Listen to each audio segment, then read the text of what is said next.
I'm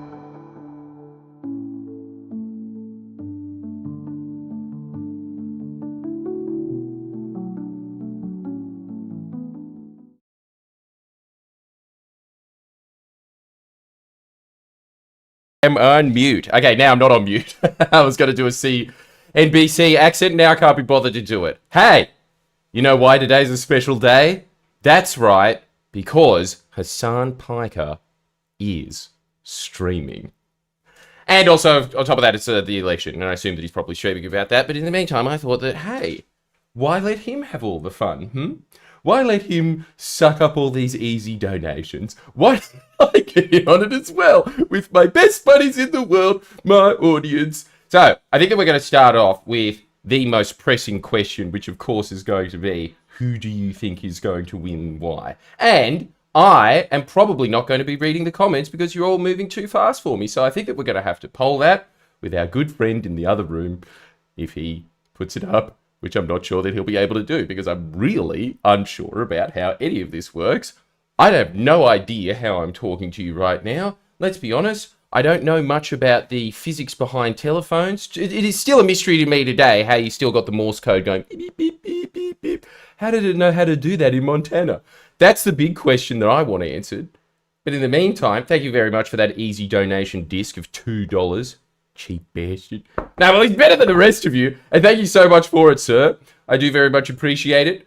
But in the meantime, let's just have a little... Okay, so we've got Nickel Ryan here who thinks that Kevin Rudd will win in 2024. That is an opinion. I've heard it shopped around, namely from some random guy in the chat. But still, he is a human being. He's not eligible, so that does drastically reduce his chances. I'm going to put it a little bit lower than Jill Stein. What do you guys think? Higher? You think he's got a better chance than Trump? What do you reckon?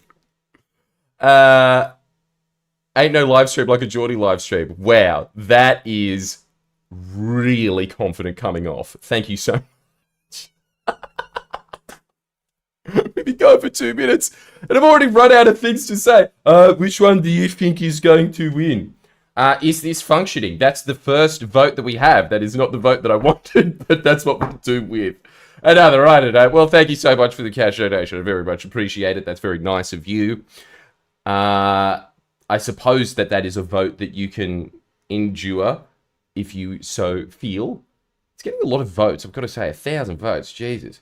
$20. That's very nice. That is very nice. And someone else gave $2. If you sum those two up, well, Jesus, they're coming thick and fast. All right, well, thank you. They're going so fast I can't even read them. Ron F. Kennedy for president. Go Schizo Frog. Isn't that the perfect man who wants Robert F. Kennedy to be president as well? Schizo Frog. He probably is. I wouldn't be surprised if he is just a, kind of like Meowth in Pokemon, learned how to speak. Thank you for the $8 donation. Yulmans for 2024. That is also, let's put that in the ring as well. How many people think that a man that has no public profile to the point that he has an alias and is sort of a side character on a channel that not many of you remember, what do you think his chances are of dominating in the 2024 election? And no, we're not talking about the Queensland election, all right? That's in the past. I was extremely wrong about it. I don't want to talk about it, okay? I want to talk about how I'm going to be right in this election. Here's my thoughts on the matter. Let me know if you think that you agree, disagree. What do you reckon? Look, I think that the demographics for the Republicans are hard, getting harder. I think that it's going to be very, very difficult for them to win elections unless they can break into the Latinx vote, and they are doing it. But in the meantime, in that weird transition period, look, you've got Democrats running on abortion. Really, what have you got Trump running on? The border. I suppose that was kind of neutralized by the fact that the Democrats started running on the border as well, but probably he's going to win that vote.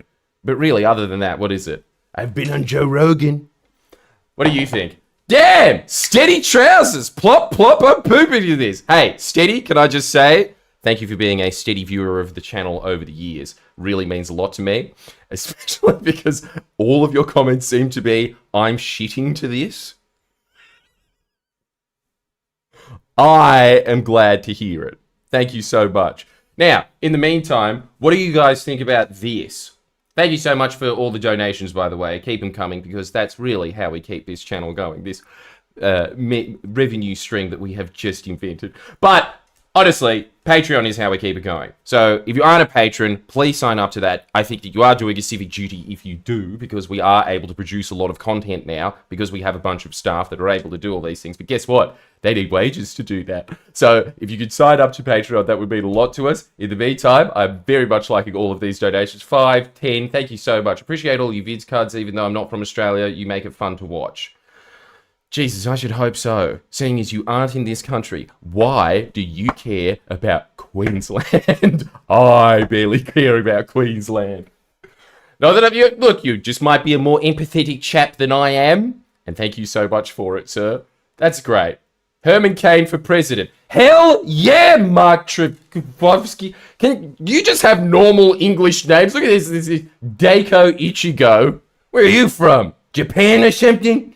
Look at this. Look, I will say, don't you think that Herman Cain was rightfully robbed of being the first meme president? I still to this day can't figure out who's funnier, Trump or Herman Cain, especially because, look, I know that this is morbid to say, but come on. Being filmed in multiple rallies saying things like, take off your mask, it's inhibiting all the freedom, and they're dying of COVID.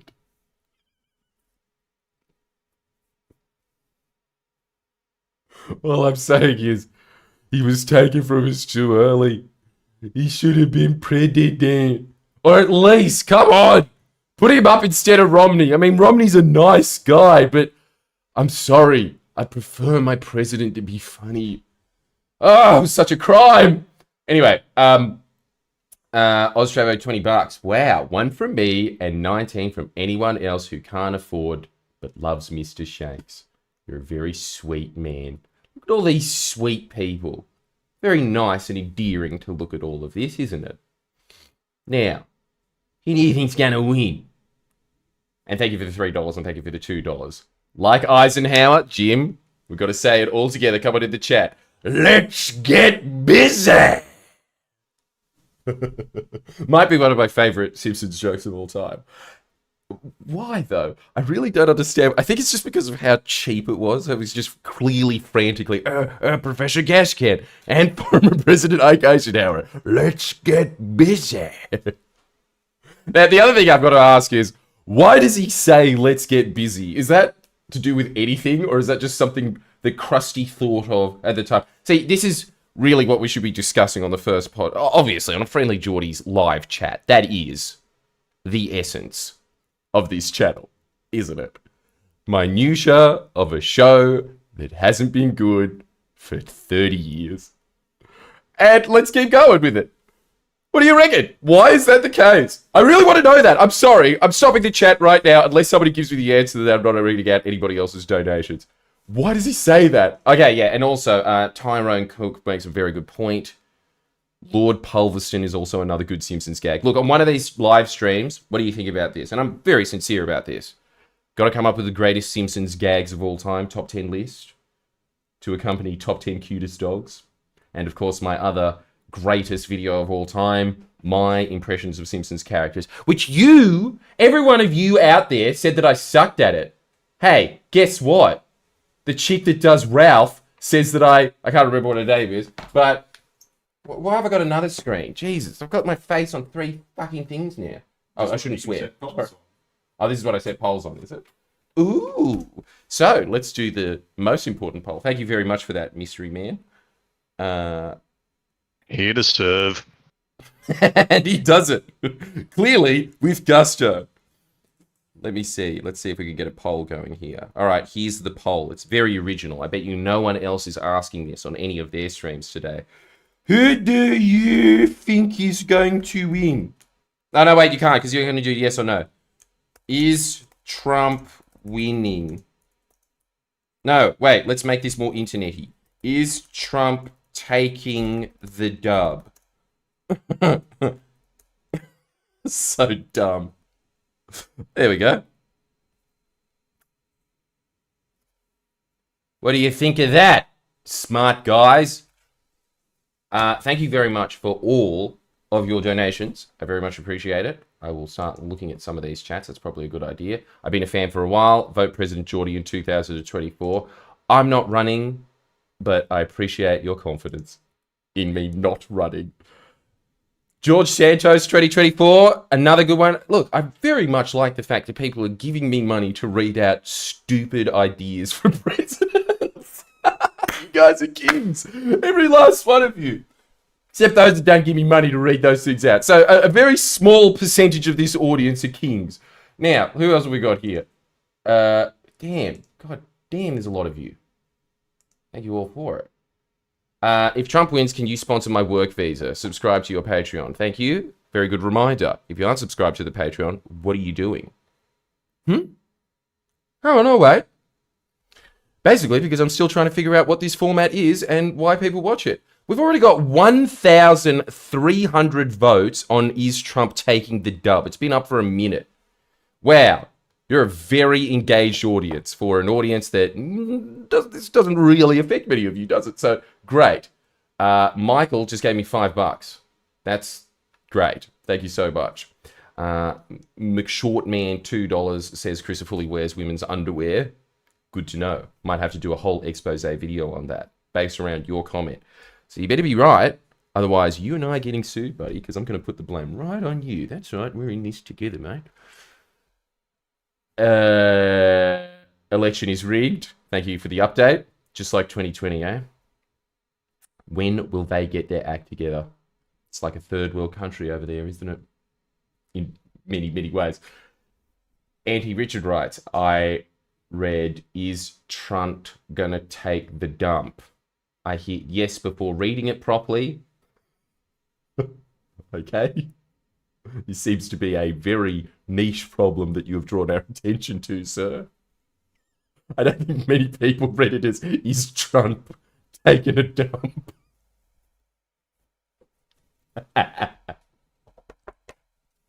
Thank you for bringing this to our attention, though. And this is probably something that our producer/engineer should probably take consideration of. Because if it's just you, is it just a you problem? This is what this whole stream's about. Trying to figure out technical difficulties on probably the most important day not to have any technical difficulties, which is the election that shapes the nation. Don't you think that... Oh, look, I know that this is said a lot. However, don't you think that this is probably a fair indicator of this election? Don't you think that this is... You know what I'm going to say. This is the most important election of our lifetime. Don't you think? Isn't this amazing that this is our moon landing? Another referendum on, do you want the guy from The Apprentice to be president again? And that's the most impactful one we've ever had. What? How stupid is the world becoming? Pretty much because of this. Because of the internet. Because look at this. Look at this. This guy is giving me money to say, is Trump taking a dump? And then he hit yes. What? Given context of the conversation, I don't think I was far off. Everybody poops. Anthony, that is very good. I'm glad that you drew our attention to that. You're right. Everybody does poop. Thank you, sir. Please praise Skibbity or perish. Love you, Geordies. Thanks, Sarah. Okay, praise to Skibbity. Why not? Who's Skibbity? You said my name wrong, right, mate? And you gave me $2 for that. Okay. I will try and pronounce it correctly this time. Antonini. Oh, triggered. I did it on purpose. Are you? You're going to have to give me more. Otherwise, I won't pronounce it, bro. God, I'm turning into one of those up late. Do you remember those shows? You guys might be too young for this, but just tell me if you remember this. Do you remember Hot Dogs? I can't believe that I'm saying this. Hot Dogs. There was a celebrity in Australia called Hot Dogs. He was a Big Brother contestant. He was famous purely because he gave himself the nickname Hot Dogs. And he used to host a quiz show that was clearly a scam that would run from about 12 to 3 every day. And all they'd say is, it'd be him sitting there and it'd have worse technical problems than this. This is so professional in comparison to what Hot Dogs had to deal with. And he would sit there and he would say, all right, we're guessing what is on this pizza. And if you win what is on this mythical pizza, I'll give you $50. And so everybody would ring in with their 55-cent call a minute things. And they'd say, is it capsicum? Let's see if capsicum's up there. No. What they found out down the line, and it didn't take long to bust this, is that capsicum actually would have been on the pizza. And just to keep it going and the donations coming in. So sometimes it would come up and say capsicum as a correct answer. And then the editor would go, shit! And then change it so that capsicum wasn't on the pizza. Anyway, just thought that you needed to know that. I mean, we only screwed it up before we even started streaming, so that's a pretty good... That's what I'm saying. We're doing really well. We're killing it in comparison to 2007 Channel 10. Isn't it incredible how amazing... two things have either happened here. Either technology has gotten a lot better, or nepotism doesn't determine whether or not you have a job anymore as much. That might be the case. It might just be the fact that the old headphone guy would have just been the cousin of the Channel 10 boss, whatever his name is. I'm sure they've got a CEO. Now let's look at this. Given the chance, I reckon Queensland would elect Trump if they could. And I reckon you're right, sir. That's a really good point. Yeah, I think you're right. I think that they do have a very good chance. I reckon if you polled them now, I wish he was there instead of Chris Fully. Chris Fully's small. Don't you think it'd even be this? I like the fact that Trump is 6'5". Now, let's see who else we've got. I do like the fact that Trump is 6'5", by the way. I'm not making fun of them for that.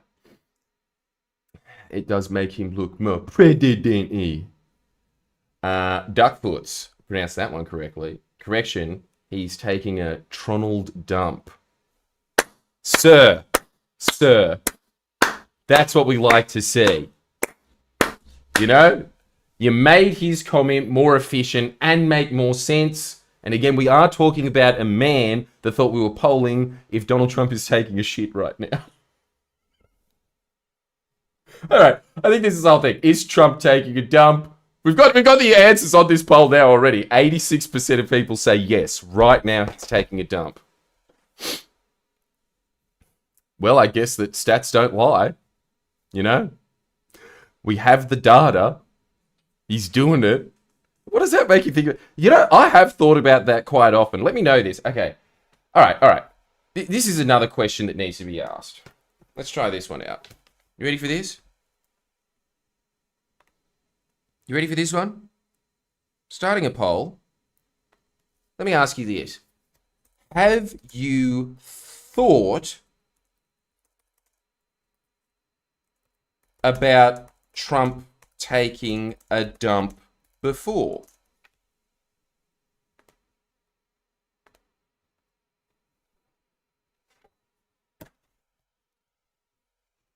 Truth be told, I have. Numerous times. Because this is my train of thought every time. You learn that the man only eats McDonald's.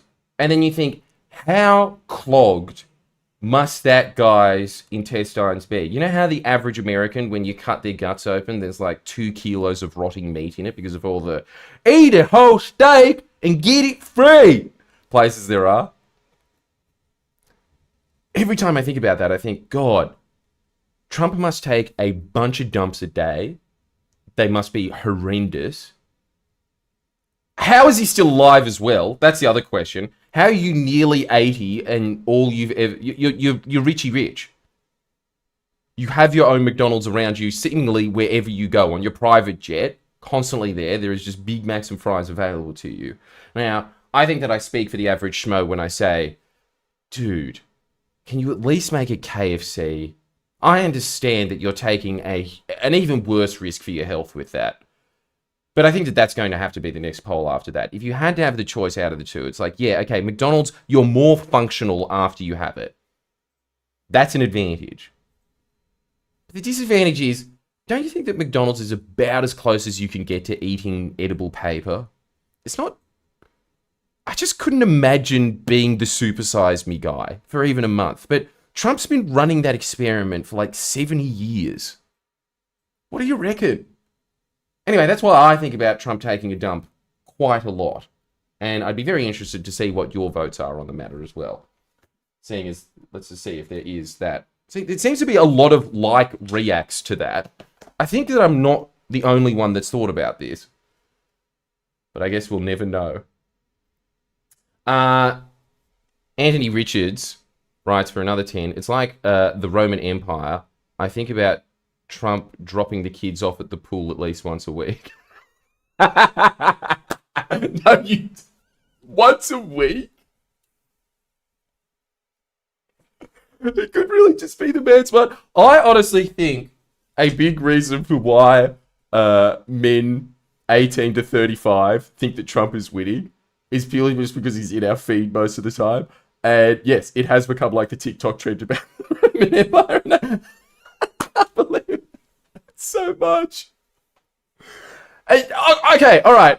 Look, I'll stop laughing at you, Anthony. Thank you for the donation, by the way. I'll stop laughing at you because now that on reflection, it could be that much. Are we discovering the next? Do men think about the Roman Empire? Do you think about it? Honestly, I'm being serious about this. Your vote matters. I don't want you to take this poll lightly. I want you to take this way more seriously than the Kamala one and the one about is Trump taking a dump.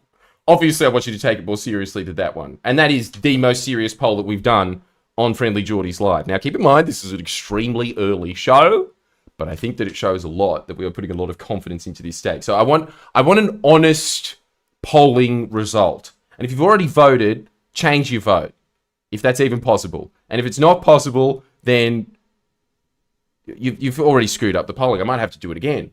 And it's all your fault, specifically. That one person that didn't take this, what was a joke poll, but actually is turning into something serious. All right, well, Jesus, $25. Dr. Woven, King. Christopher Lee's division in Broadwater, where property developers live. He's vowed to end the housing crisis by giving money to property developers and also lift the ban on property developers making political donations. Yeah, but that's what he said before the election. Thank you for drawing our attention to it, by the way. But yes, that's always the Liberal Party's solution to everything. Oh, here's how we're going to solve the housing crisis. We're going to give more money to the people that cause the housing crisis. You know, if you feed an alligator enough, eventually it'll get full. If Trump loses, Diabs wrote, yo, bro, exit polls are already fucked for Trump. Really? I gotta make some bets! It's going to be like a short night. Trump's going to come out with like 25% counted and declare victory, mark my words. Diabs, if that is how you pronounce your name, and if that is your name, God, that's jazzy. One word. Bet you went to a Steiner school, didn't you? Diabs, just let me know. I'll try and find it. You don't have to give me money for it. I'm betting it now. In fact, I'm going to make a poll on that after the Trump dump one. Did Diabs go to a Steiner school? All right. No, let me make a bit more of this. Did he go to a Steiner/Montessori school? We'll find that out together. but that's incredible news. And the thing is, I do remember Diabs because he has been on a live stream before on Jordan Shanks where he said, and he very much agrees with my... I don't want to use this word. I hate using this word online. My analysis. Because unless you are one of those scary little beaters that is slightly too intelligent for BuzzFeed, but is culturally exactly that man, the nerd with the glasses with the little power complex in his eyes, but not the physical strength to back up the power complex, don't you think that that is your average American pollster? Also, tea leaf readers. Absolute tea leaf readers. Modern day, I'm killing a bird to look at the entrails to see if my army's going to win. That is polling, don't you reckon? But having said that, I'm going to take exactly what this guy said to gospel because it agrees 100% with my prediction. And again, let's be honest, the only reason that I care about this is because I'm a chronic gambler and I've got money riding on Kamala. Come on, baby. Papa needs a new pair of shoes. So let's just look at this again. It's going to be a short night. Trump's going to come out with like 25% counted to declare victory. Yeah, well, he's always going to declare victory, right? And here's the bigger question about that. Is that good for him? I don't think that it is. Let's look at an alternate universe for a second. If he took the L when he was supposed to take the L and then ran again, because he was always going to have the Republican Party behind him. do you think you'd be in a better position now? Because I think that a big thing, okay, obviously the abortion thing is going to screw him over. If you could do something about the abortion thing, which you can't, because then you lose the evangelical vote, so there's nothing that he can do about that. Okay, but I think that the other thing that is going to screw him over is a bunch of old people that were really scared by January 6th because they are of that age of human being. Now, this is something that I read recently, and it scared the bejeebers out of me, which is that the average partisan in America, someone who identified them as partisan, so you and me, let's call a spade a spade. The average partisan, us, back in the day, clearly in the tank for one side. That person was far more likely to vote for the other side than quote-unquote independents today. If you say you're an independent, you're lying. It's just, you think that it gives you status. You're that. I hate independents today as much as I hate them the yesteryear because they are liars. You're not an independent. The amount of human being that sits there and thinks, oh, yeah, I'm making my mind up on the issues is like, what?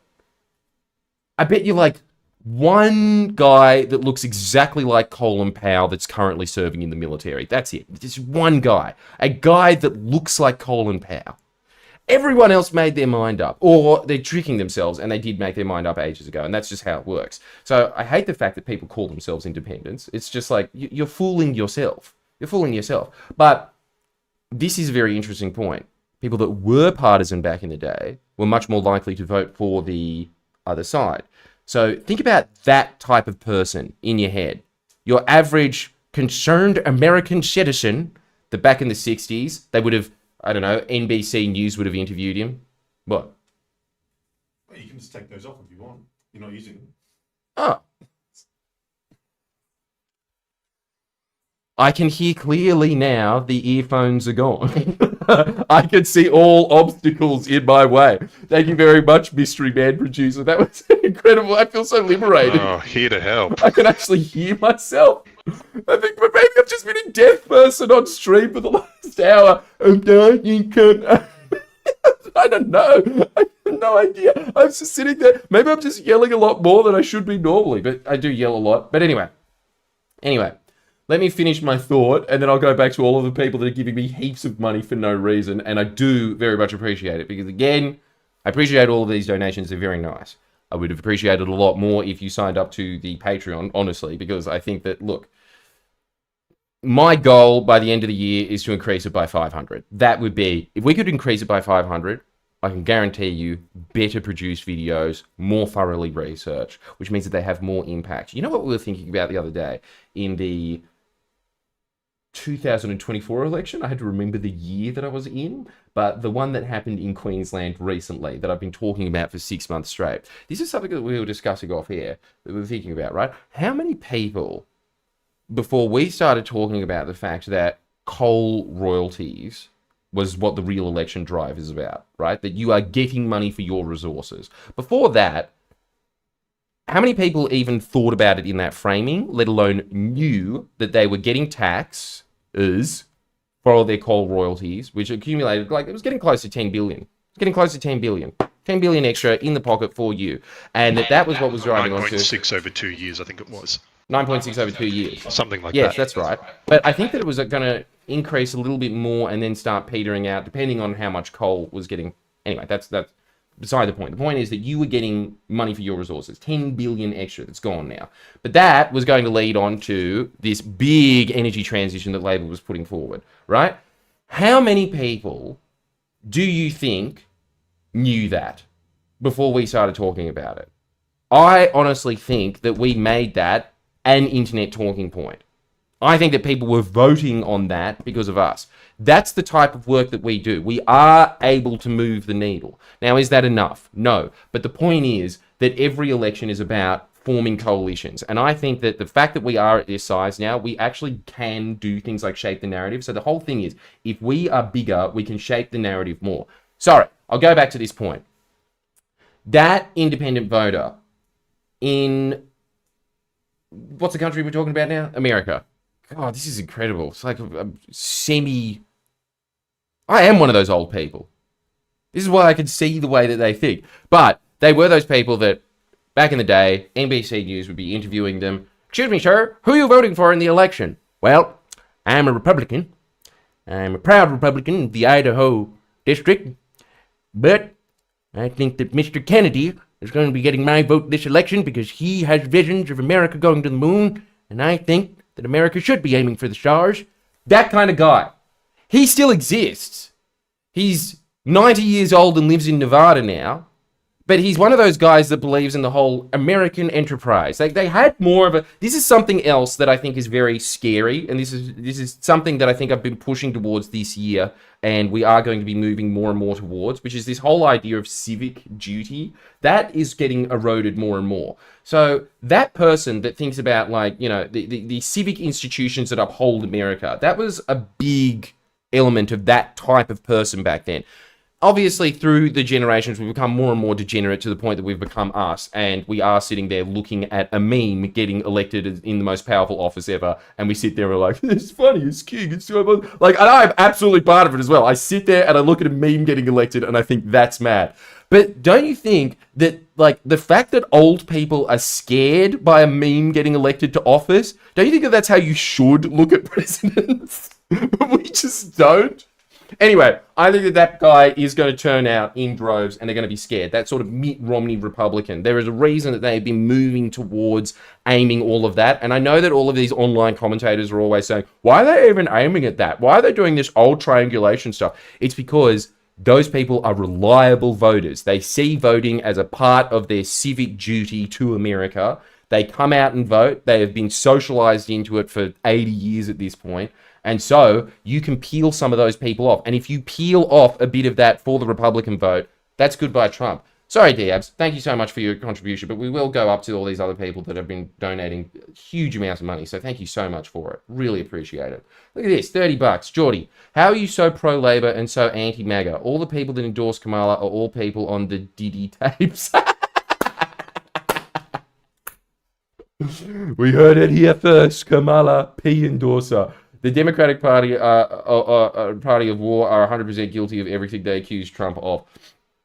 Yeah, but look. This is how I see American politics. Correct me if I'm wrong. I don't think that the president really has much say over international affairs. I think here and there they might get to decide if they launch a drone strike or whatnot. But generally, that foreign policy is completely outsourced by the military-industrial complex. And I think that it's just pure chance that Trump was there at a time when they thought, nah, we're not going to be doing anything. You know? Like, I really just don't think that it was like this big claim that he can be like, I'm the first anti-war president since Carter or whatever. Like, look. If he was going to war, he would be talking about how awesome that war is. But my whole thing is, look, I see them as management teams. And generally, I think that if you just look at the stats, it's very obvious that every time Democrats are in, it is better for the global economy. And it is also better for climate change, which is the thing that I'm actually genuinely concerned about. When it comes to the American election, other than that, not particularly interested. You know? I mean, I am interested because there's just so much media around it constantly talking about how interesting this is. But on how this directly impacts you and the future. Wars come and go. Education policy comes and goes. Economy and its ups and downs go. What doesn't is the environment. And it's just the jury is out. The Republican Party would have to be the most scary enterprise that has ever existed, purely because even if you go back and look at, like, who are the old bad guys, like your Stalins, your Hitlers, none of them were thinking, like this is not their active policy. Let's destroy the planet. Haven't you ever, isn't that so scary that when you watch the Republican primaries, it's so dystopic. It'll just have this huge American flag in the background, and then it'll have in huge letters, Fox News presents, and then, like, you know, in tiny words at the bottom, America decides. And then you have all of these psychos up there talking about, no, I'm going to put the gas pedal on the accelerator faster. I'm going to put it on the accelerator faster. I'm going to get us over the boiling point faster than anyone else. That's why I should be elected. That's really terrifying. That is basically the only reason that I care about the American election, essentially, is the fact that, like, you look at that and then you look at what the Democrats are doing, and what the Democrats are doing, people can put 1,000 faults into it, as you can with any environmental policy. The point is that it is trending in the right direction. The reason that America is trending in that direction, that is going down in its emissions, that it was going down its emissions under Trump, was because of the $90 billion that Obama slipped in through his, global financial crisis bill, and that $90 billion went into investment for renewable technology, and that started to have ricochets on the impact because that's just $90 billion of investment into it. Then you have Biden that comes in, and then he does 10 times the amount of that. And that is getting ricocheted into it. And so you look at the effects of that 10 years down the line, and that is going to have huge impacts in technology that is going to reduce carbon emissions. On top of that, you look at their environmental record, and it's much better. And America is one of those large countries like Australia that when you do preserve the environment, that does have knock-on effects to the rest of the planet. Also, when they are involving in trade deals and all this, the Republicans are not going to be putting those regulations into trade deals, right? So when a Democrat announces all of these trade deals, you can sit there and say, oh yeah, they're all anti-labor laws and all this kind of stuff. But they are, because this is just part of the faction that they represent of the world. They will be sitting there and be pushing for more environmental regulations on these things. Honestly, that is all I really care about when it comes to the U.S. election. As a citizen of the world, I think that's pretty much the only focus of it. Now, Matt F writes, let's take back 40K. Can you explain the Trump party versus Kamala party? Okay. Why not? Now, this is something where, check this out. This is something that my lovely, and might I say extremely handsome mystery producer has put in. No. This is from your new editor in the UK. Hang on, let me just put on these headphones so I can hear it officially. Say it again, sir. Even though he is in the room, just so everyone knows. I can hear him perfectly. He is in the room, but I want to hear it on the headphones. You don't have to worry. You don't have to worry. They can hear it. You don't need the headphones on. You can just listen to me. I know I want to just listen to you, but I want to... I hate listening to my own voice, though, and I hate listening to him speak, and then this 3-second delay. I feel like I'm schizophrenic. I've got to take it off. That's why I told you not to put them on. So these are from your new editor in the UK. All these graphics, all these lovely things. I just set them up for you, and I will be putting his Twitter handle in the description and in the chat very shortly because he deserves a shout out. He does. He's great. He's amazing, and also he sounds like somebody in Thomas the Tank Engine. Ringo Starr. That's the guy. Lovely, Jordan. Lovely. Ringo Starr. He sounds like Ringo Starr. And it's nice to have a touch of class at Friendlyjordies, and that's another reason why I want you to sign up to Patreon, because I think that guy deserves a pay raise. That guy's incredible. Like, he set up all of this stuff. Well, also the guy that you heard on the speakers set up all the technical stuff. But in terms of the incredible visuals that you're seeing, obviously this is a real set behind me. Definitely, don't get me wrong. But anyway, we're moving to... Look at me! I'm not even in the box! I am just this little bobblehead in the corner.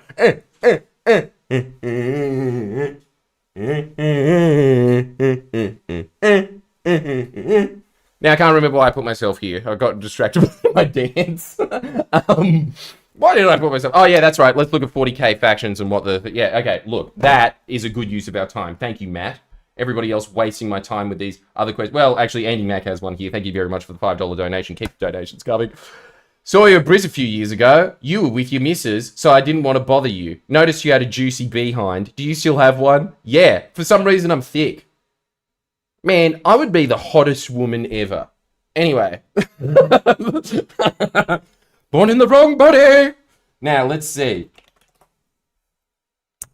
Let me look at this. Alright, guys. 40K factions. Let's find out who it is. Sammy Staff writes, presidents have a lot of high authority over foreign relations with pretty large control over the military complex and very few face, in the very least, the face of various foreign policies. No, yeah, like, I know on paper that's how it works, yeah, but I also understand the power of lobbying, and I understand that this is on paper power, let's just say. It's sort of like saying that the King of England could turn around and dissolve Parliament at any point he wants. He could, but would he? Well, thank you so much for all those.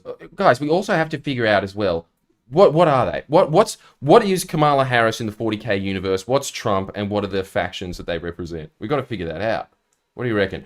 I think, come on. Who's the... Okay, let's look at this. Chaos God in 40k. It has to be. He has to come from the Chaos universe. He has to. He is the establishment disruptor. Are we wrong?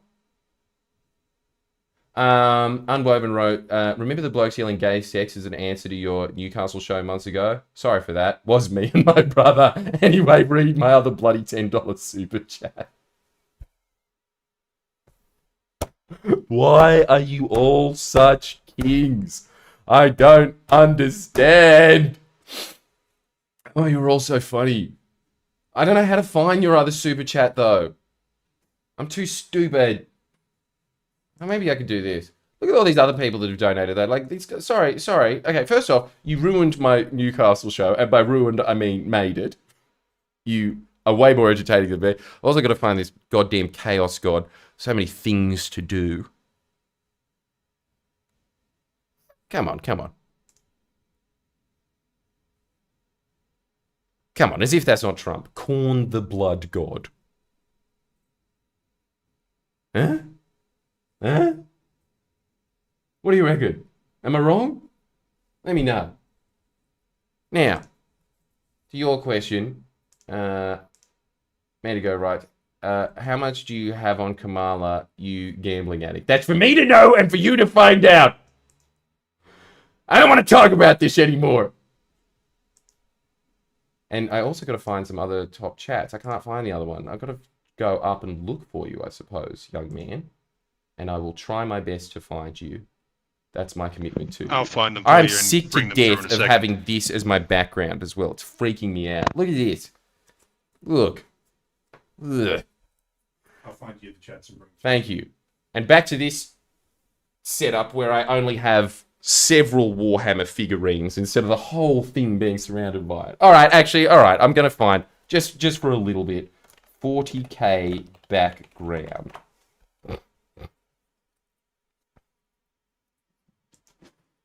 Oh, boys, how epic is this one? What do you think about this? Oh my god. All right, let's see if we can get that as the whole screen. Oh, so epic. Especially the fact that he's going past all of these Cossacks.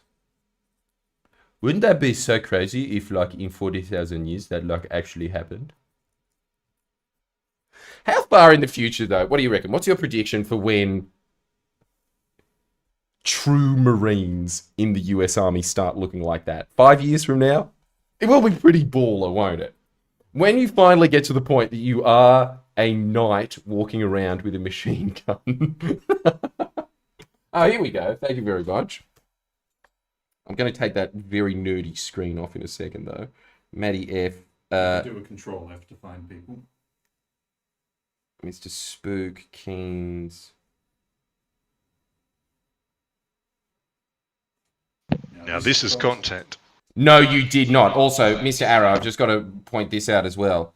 Guess who put $10 on Kamala to win when she wasn't even running, and she was 23 on Sportsbet? Go, son! Oh, I can't help it. I'm too Aussie. A good punt is a good punt. Sorry, there is a reason that 2-up is our national sport. You got to respect the hustle. Let's see. Diabs, Exapulse. Yes. Very good, very good. Unwoven sleeve. You buy a chicken. Orb channel approves of this live stream. Oh, that's very good, Mr. Orb channel. An Australian government has been in for a while. Let's give the Americans a go. Very good call, sir. Very much appreciated. Can't really find it, but whatever. Wah. I was going to make that full screen for you. Yeah, it's grossing me out. It really is. I really... One thing that very much freaks me out about you guys as an audience is that. Now, let's move down to the actual screen. So we can Let us know if you want to watch him play Space Marine 2. Yeah, do you want that? I'll do it, but I won't be happy about it. Now, what are we looking at? Crimsar for US $20. I would like to point out that wars are historically great for the world economy. Okay. All right. Okay, all right, let's read out the rest of this comment. Why not? Just because Democrats have historically good world economies under them doesn't necessarily mean they are good for the world. Wait, so you think that the Republicans are good for the world? Is that what you're saying? Okay. I suppose that is a view.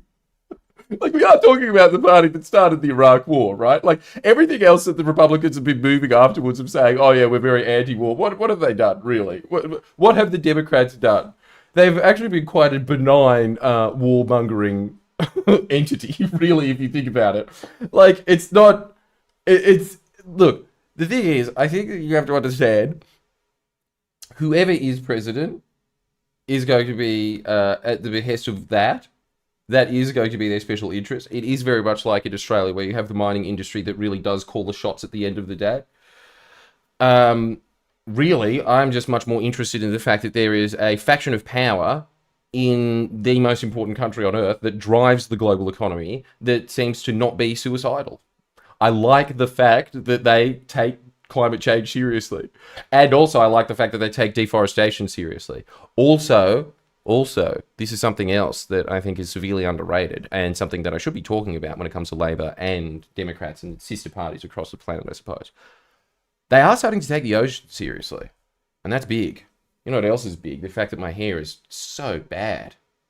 Oh, what a day to have a bad hair day. Should Jordan play Space Marine 2? We've got the poll going on that. $30. Jordan, you have Down syndrome.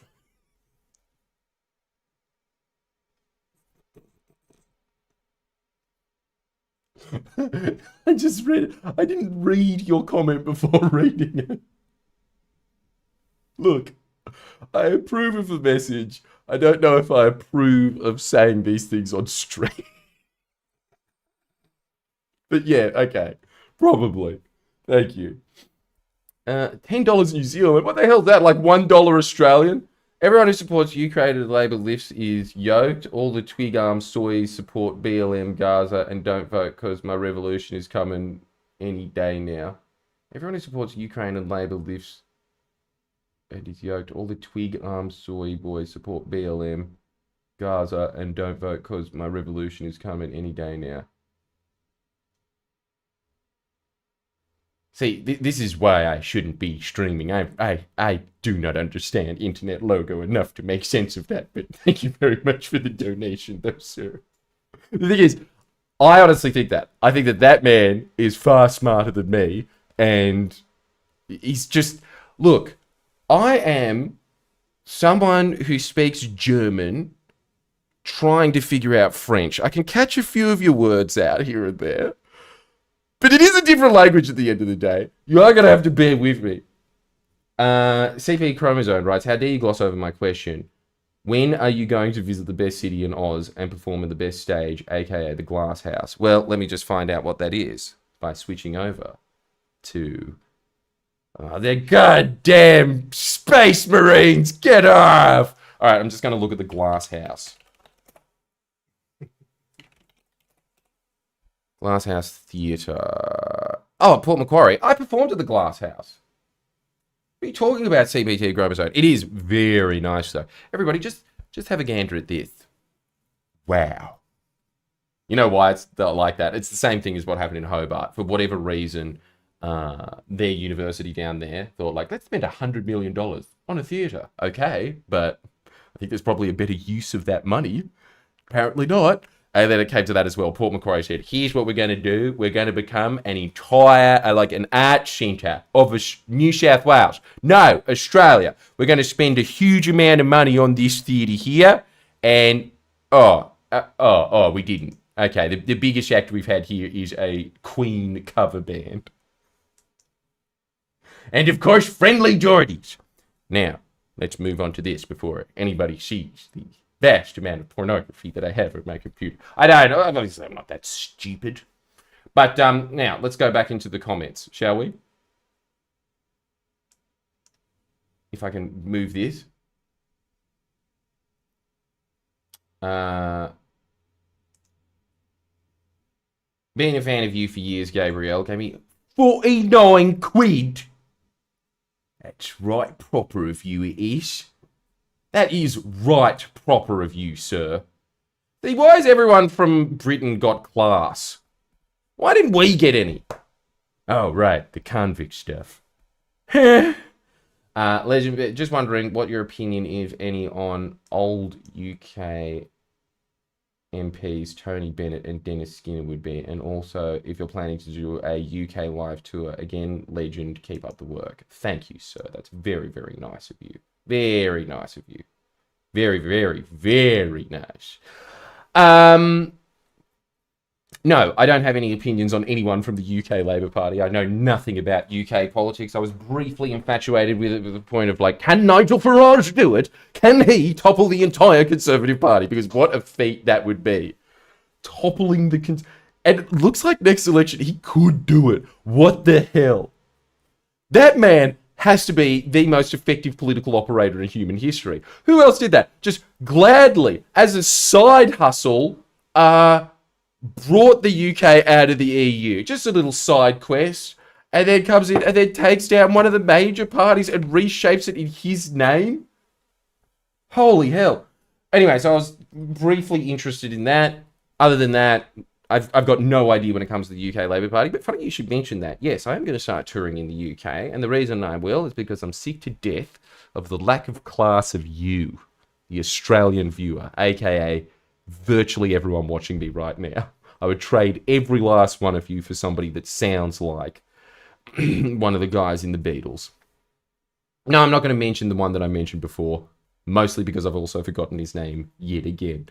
But, yeah, I think, honestly, I would very much like to tour the UK. I think that they'd understand me. I don't know, maybe. I think if I went to America, it wouldn't translate at all. I think in the UK it would, though. I think it's close enough. And also on top of that, when I say that all Australians are scum, I think that we all know that, and it's mad that we are. It's very charming. It's very charming in our own way. All right? So don't get mad. What happened to the Warhammer 40k tattoo for the 1 million subscriber? Anura the Shaman, if you go back and watch the video, it very clearly states that I was supposed to get 1 million subs within 2 months when I had about 150,000 subscribers. And the reason that I did that is because I knew that there would be absolutely no chance of me getting 1 million subs. So, as you can plainly see, I have duped the audience into thinking something was going to happen when it didn't by pretty much just, being very fine printy in what I was saying. And that's your answer. Thank you for the donation. Right, let's move on. Do you think Bruz would approve of Trump? Yeah, surely. Surely John Barilaro would be voting for Donald Trump. Not a chance he wouldn't be, hey. That guy would love him. That guy probably wishes that he could be more like Trump, but doesn't have the riz. He's got the fatness, he's got that going. He also does have the, how do I abbreviate this? IDGAF. He does have that sort of attitude to him. But, man, Trump's riz, once in a lifetime. Don't you think? Tell me this. Do you think that we will ever see someone as charismatic as that man? I'll give him this. It is incredible that a single man did shape at least one election. He should be happy with that. That was an inevitable win for Hillary Clinton, and he clasped it from her. That was his doing. That was because of how charismatic that man is. The fact that I don't think that he's winning this time around or didn't win the last time around really doesn't diminish that point. I think that elections are sort of these slow march machine operation implements. And for a single man to defy destiny like that, how many human beings have ever done that in the history of the world? Defied destiny. Have you done it? No. So stop judging a great man. Matty Willow. Love the content, especially the video about schoolies being a Jewish psyop. Okay, all right, thank you. Thank you. It's very nice. Cheers, Matty. How about if we get 5,000 viewers, you get a temporary Warhammer tattoo? All right, if I get 5,000 viewers, we will get a temporary Warhammer tattoo. How's that sound? For our first stream. So stick around. Just keep it in the background. Where I belong. Bob J. $30. $30. Hell yeah. If you really want to up the tism, forget Warhammer. Too right. Get into the best hobby of the world, model railways. Okay. You can't say that Warhammer is Borehammer and then be into model railways. That's the main reason that I haven't toured Britain yet. That's way too much tism for me. Who's still into that? And it's also old man tism. That's that same voting demographic that I think is going to vote out Trump. That's like a 90-year-old thing. How old are you, Bob Jane? With a name like that, you probably are 90. You're 90 years old. I want to make that the next one. Is this man 90? Yes or no? Let's move on though. $50? Hell yeah. Jordan, when will we get more Yilmaz? Apartment, I can't. I've searched my soul. I've gone into hypnosis to try and draw out the memories that I have of Yilmaz. Much like when someone gets abducted and then the hypnotizer is trying to lead them into thinking what they wanted to think in the first place. But I have tried. Believe me, I've tried. I can't think of anything else that Yilmaz did, because you have to understand, as you can clearly see, he was a very annoying man. I tried everything I could not to be in the same glass as this man. And so all of it is sort of me accidentally being in the same room as him. I wish that I could turn back time and follow him around with a notepad, because literally everything that man did was hilarious. But the problem is, I can't lie about what happened to Yilmaz. Maybe what I can do is create a character of Yilmaz and just say, like, look, this never happened. But in terms of the Chronicles of Yilmaz, that was historical archive that needed to be put down for the ages of how hilarious this man was.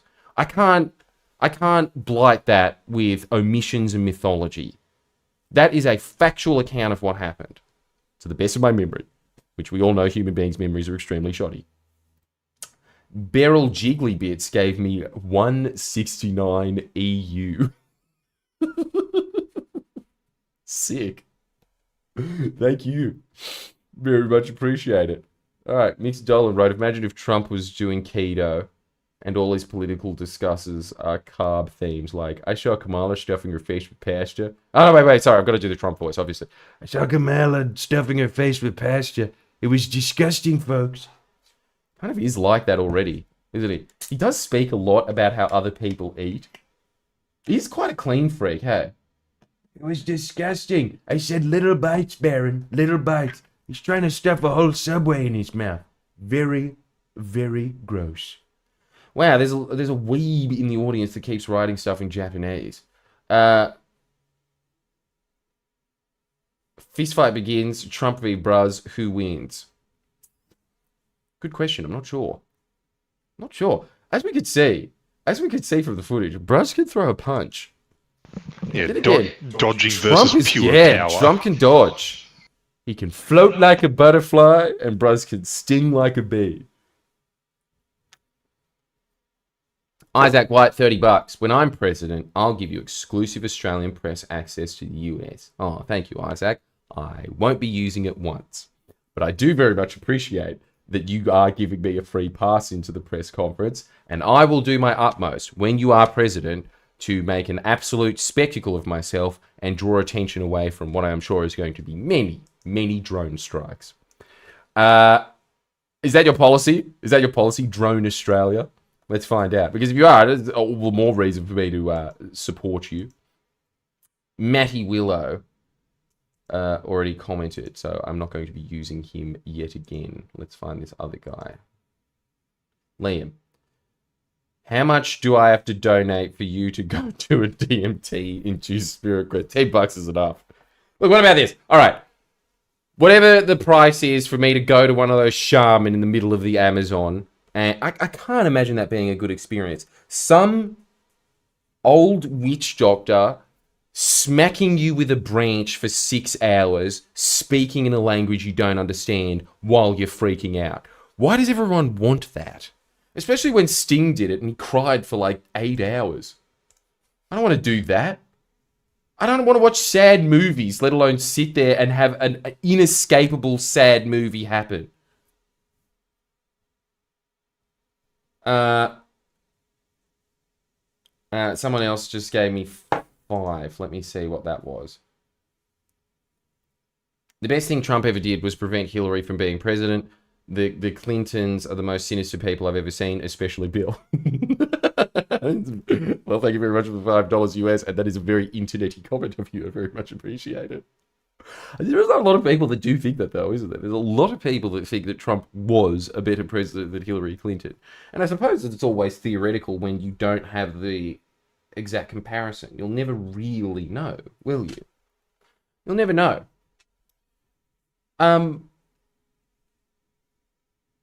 Who else have we got? Yeah, Abs, keep an eye on Michigan and Pennsylvania, I reckon. Why? Why is that? I think that we should all be keeping an eye on Alabama. That's my that's my views on the matter. Triggered. And California as well. The 2 swing states that are deeply underrated in this election, and nobody's been paying attention to them, and that's why I think that they could flip. You're definitely right, though. Yeah, obviously Pennsylvania, where it is made and broken. Do you think that it's kind of right that Pennsylvania should be the one that decides elections? It does just look like a miniature America all the way tucked up there. Just this block. Isn't it strange looking at American states and being like, why is this just a square? Why is there 2 Dakotas and why are they both squares? Look, that's most states. Those bookshelf blocks that are definitely real in the background. That's most American states. What the hell is going on there? Signed, a concerned citizen. What else have we got, though? Thank you very much for all the donations, by the way. I do very much appreciate them. It is what keeps Friendlyjordies afloat. And also what would really keep Friendlyjordies afloat more is if you sign up for Patreon and cheap asses. Especially because a lot of you are just giving me like $50, and it's very nice of you, but... You know, save yourself the money, sign up to Patreon, get early access to videos, get videos that are too spicy for television. That's the other thing. Well, yeah, what is a clearly better television, as we were describing before with hot dogs. But, yeah, way better. Way better. We are going to be releasing some things on Patreon that will not be edited, but they will be inside baseball stuff that I am never, ever allowed to say publicly. But I can say them behind a paywall because I trust you all not to clip it and put it on you. No, I should have said that because now you're going to do it, aren't you? And now the chat's dead. The chat's broken! What happened here? Well, I don't know. This is everyone's fault but mine. Alright. Well, yeah, God, all these donations coming thick and fast. I very much appreciate them. What do you want? Oh, look at it. Okay, well, yeah, I'll continue reading these comments down here. What? Give me the mouse. Uh-huh. Thank you. I like playing around with it. Yes, thank you, thank you. Very good. Let's see. Sorry, we are having technical difficulties. Do bear with us. It's very nice of you that you do. Good for you. Good on everyone. Good on democracy. What do you reckon, though? Did we end up doing that poll? Which one? The one on who's going to win? Well, you can do it right now on that. I thought we already did it. Well, we did one at the start. All right, let's do another one. Screw it, because I can't find it. I can't be bothered trawling through all the various comments. And you've got your chat back now. Hell yeah. Thank you very much, the concerned citizen. That wasn't going to last. It's lasting so far. Yeah, there we go. Nice. Nice.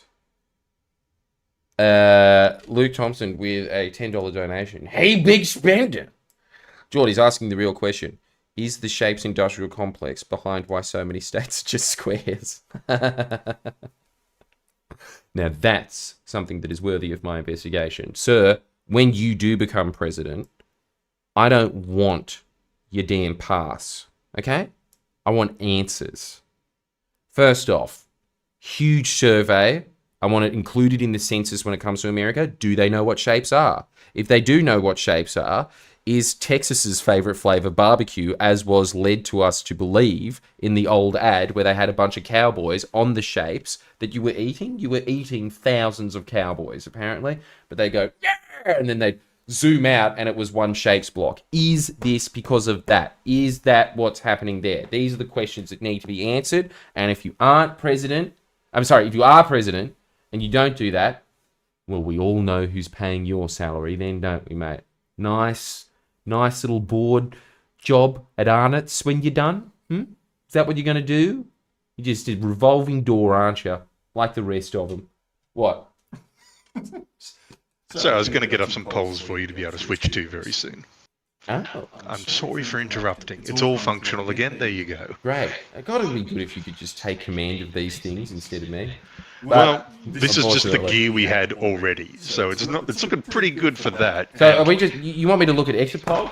Just whatever. Like, just get some stuff on the screen. You know, this will all be technically better in the future. This is just really the test, and not that one. Right. This one down here? Yes. Now let's see. Here we go. Magic.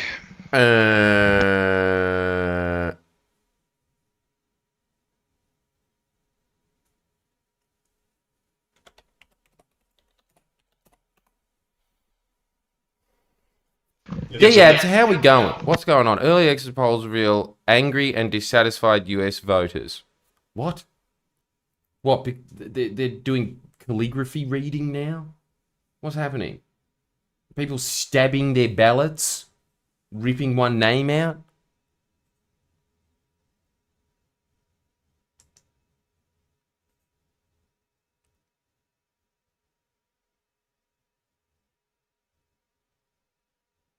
I didn't know that Albo hung out with Kamala Harris.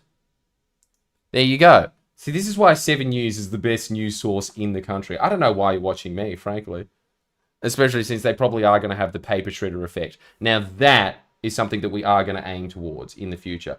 Look at all these donations. Aren't you all legends? Every last one of you. Jesus, look at this. 1,700 votes on is Trump going to win? I can't wait to see the results of that. Who knew you needed to type your chat before buying the super chat? Can you say stooge in your funny voice to help alleviate my stress? Mr. Cute Backpack, it would be my pleasure. Stooge!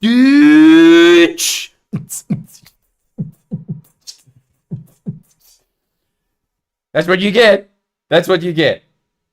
Anyway, 45 all up. What? Why are you giving so much? Why are you such a nice man? You are giving the price of your ticket to, admittedly, a lot of it does go to YouTube, but nonetheless, it's still very much appreciated, sir. Last shot, stooge. Gay sex guy again. Good on you.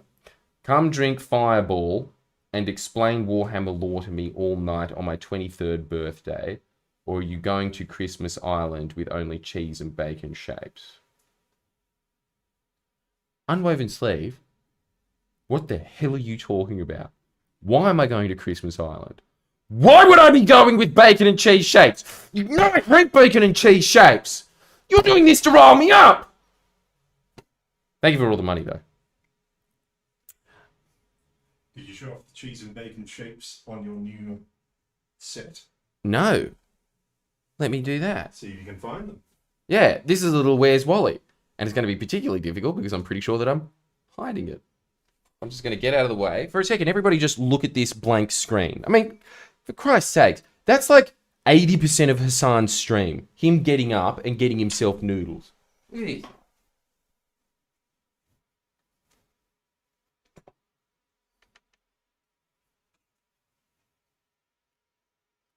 Can you see them? They're visible.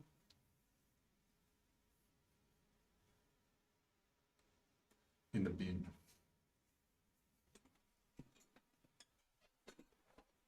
How do you like the nice little Where's Wally thing? You know what we should do? We should get our British compatriot to start putting in little Where's Wally things. And if somebody gets it, we'll give them a prize somehow. Anyway, that's a definite promise of what's absolutely going to happen. There's already a lot of little references in there. Very nice. Yeah, but the shapes one I think was a real masterstroke. Very much like that. I don't know why I'm wearing the headphones again, but I think that he's really outdone himself by putting it in the bin. I think that was great. Good on him. Exit polls for U.S. election and analysis. Polls are conveyed with the survey, blah, blah, blah. Oh, okay, so far we have a whopping 0% data in everything. Sorry, I should show you this. Look, this is incredible, folks. Look at how much information we have. We have age, 18 to 24, 0% of the vote tallied. 25 to 29, 0% tallied. And keep in mind, everybody, that number is set to skyrocket at any minute. Isn't that exciting? Let's move down to gender by age. Men, 18 to 29, 0% in. It's anybody's game right now. Women, 18 to 29, 0%. My stars. My stars. That means, think about this, 100% of all of these demographics are still up for grabs. It's still anybody's game.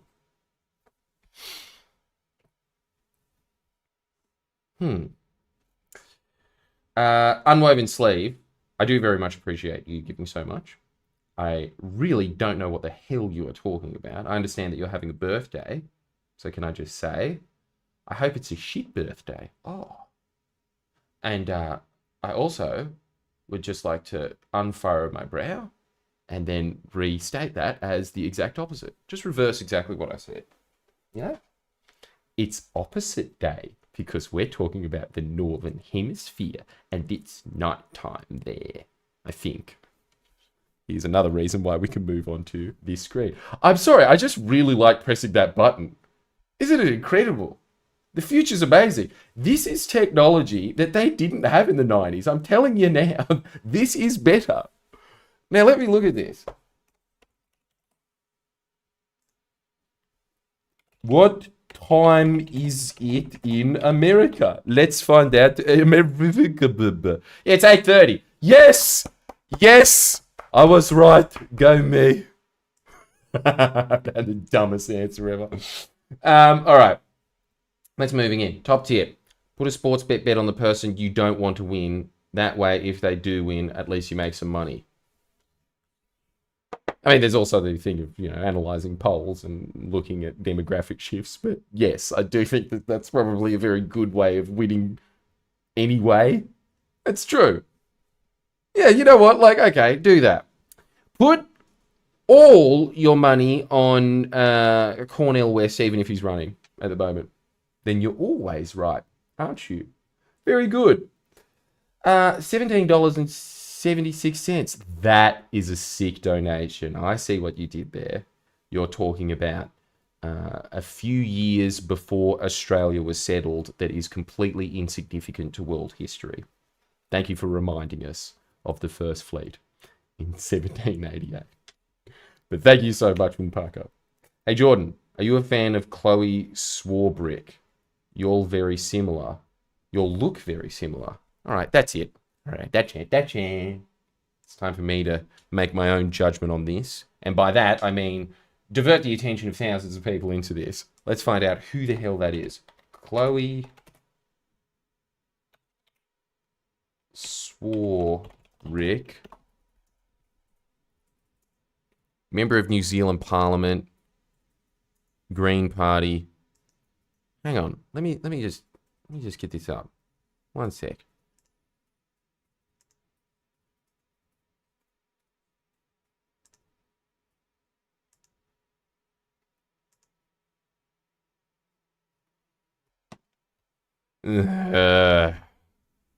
Says okay boomer as a parliamentarian. Not a fan. I'll tell you this though. I think the fact that you think that I look like Chloe Swarbrick is purely because she has brown hair. I think that that's the only similarity that we have. I mean, judge for yourself. But I'll tell you this. If I could show you a picture of my producer for the Friendlyjordies podcast, that is a spitting image of that man. Even though I don't think that I'm allowed to because I don't have his permission. So you'll never know. It's a truly useless piece of information. Nonetheless, I do very much like the fact that the donation is 1776. It even comes off as 1776. Like, that is how you would say it. That's very good. And how cool is this ad popping in the background, guys? Mad. I'm not getting paid for that.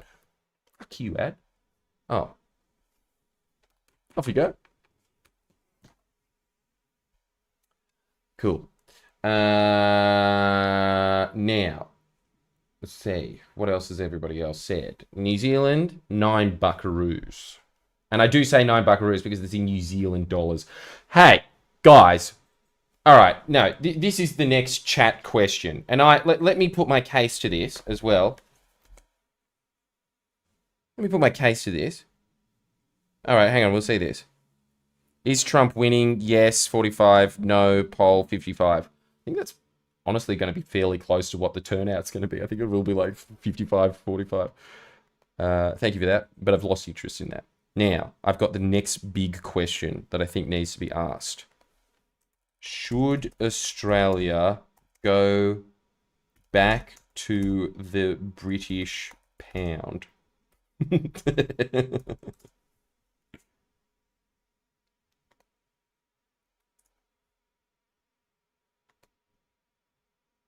Come on. First off, I don't like the fact that we have a dollar that is closer to New Zealand than Britain. First off, that's not who we are. It's not who we are. But I'll also say this. How much more baller is the currency sterling? Doesn't that just sound so much more boss? Doesn't that sound like such a metric? That's a real measurement right there of wealth. The sterling. And the pound. And even the pound. The fact that it's called a pound. Because I'm guessing back in the day a coin would be so hefty in gold. Think that. £1. So much better than $1. Doesn't $1... It's stupid. It's like you may as well call it dollary dues. It's a crap name. Cents. That doesn't make sense. I like even the dumbass name that all the dumbass British use of quid, yeah? How much more charming and more character does that have? Come on, let's change it back. What do you reckon? So, wait.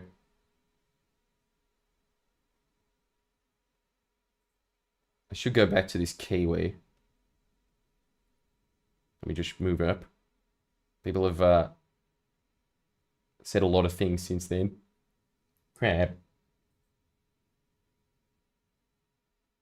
Alright, yeah, 420. Ha, this is a weed number, Stooge. Very true. 420 is a weed number. What a good donation. Thank you for that. KKU, does the real Yilmaz know about the series? Ever found him again? I don't know. He would have to, though. He would have to. I'm going to bet 100% yes, despite the fact that I can't verify it. So am I allowed to do that, statisticians that are reading right now? All right, maybe let's just go back to this. Possibly. 99% sure. That's a possibility. Let's leave it at that. Eightfold. 10 sterling. A sterling suggestion, sir. Might I say excellent currency? I do think that is the best currency. It's just the most dominant sounding currency there is. If there is a better currency, let me know. What else have we got? Yen, won. I suppose that is won in Australian, which is obviously a language. But, nah, not won. It's not won. Sorry. Won is not on. It's the sterling. The euro? That's crap. I hate that. That's just like, this is geography, the money. No. Anyway, Jordan, your self-help channel healed me after the accident 4 years ago at the tomato sauce factory. I got scalding sauce burns on my face. I should have tried drinking it. Hindsight is 2020.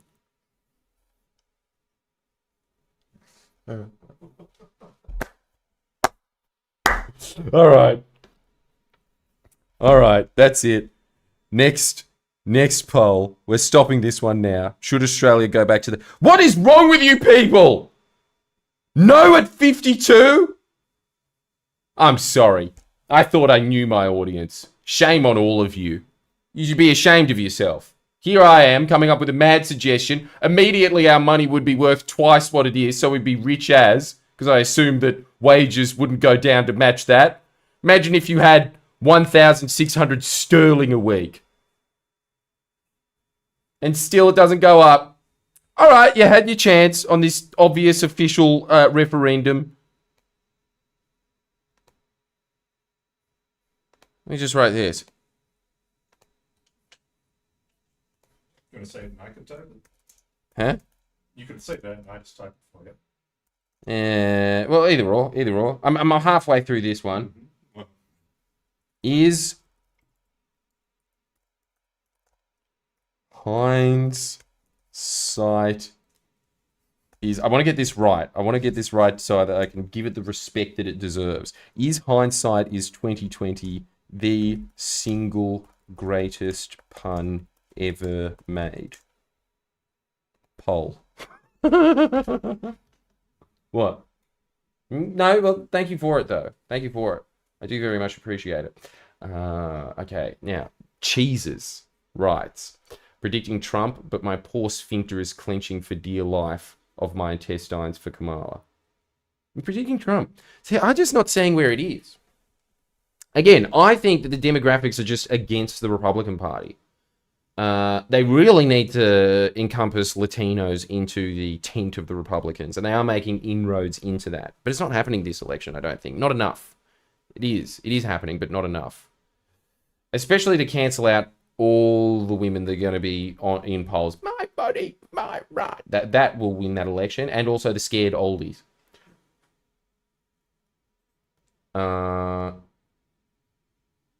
Oh, okay, very good point. Someone just gave us US 99 to say Dutch guilder. No. There was a currency called the guilder.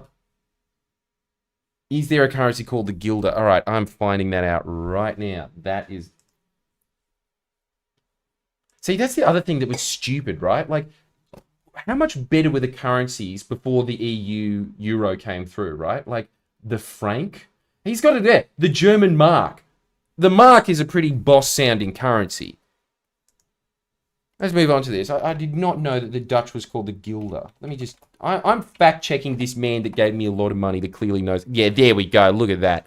How is that not the most boss currency you've ever seen in your... Look at that. Look at that fucking beard. No. No, I want the picture.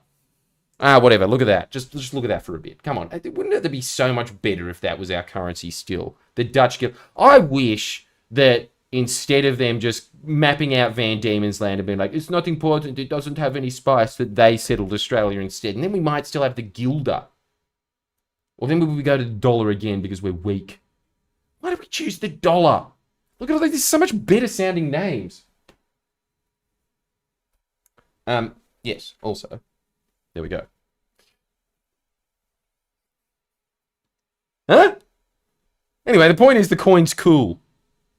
Oh, what else about this? Come on, the Norwegian, the crown. The crown. Do you think the crown's good? Now let's go back to, talking about things of some relevance.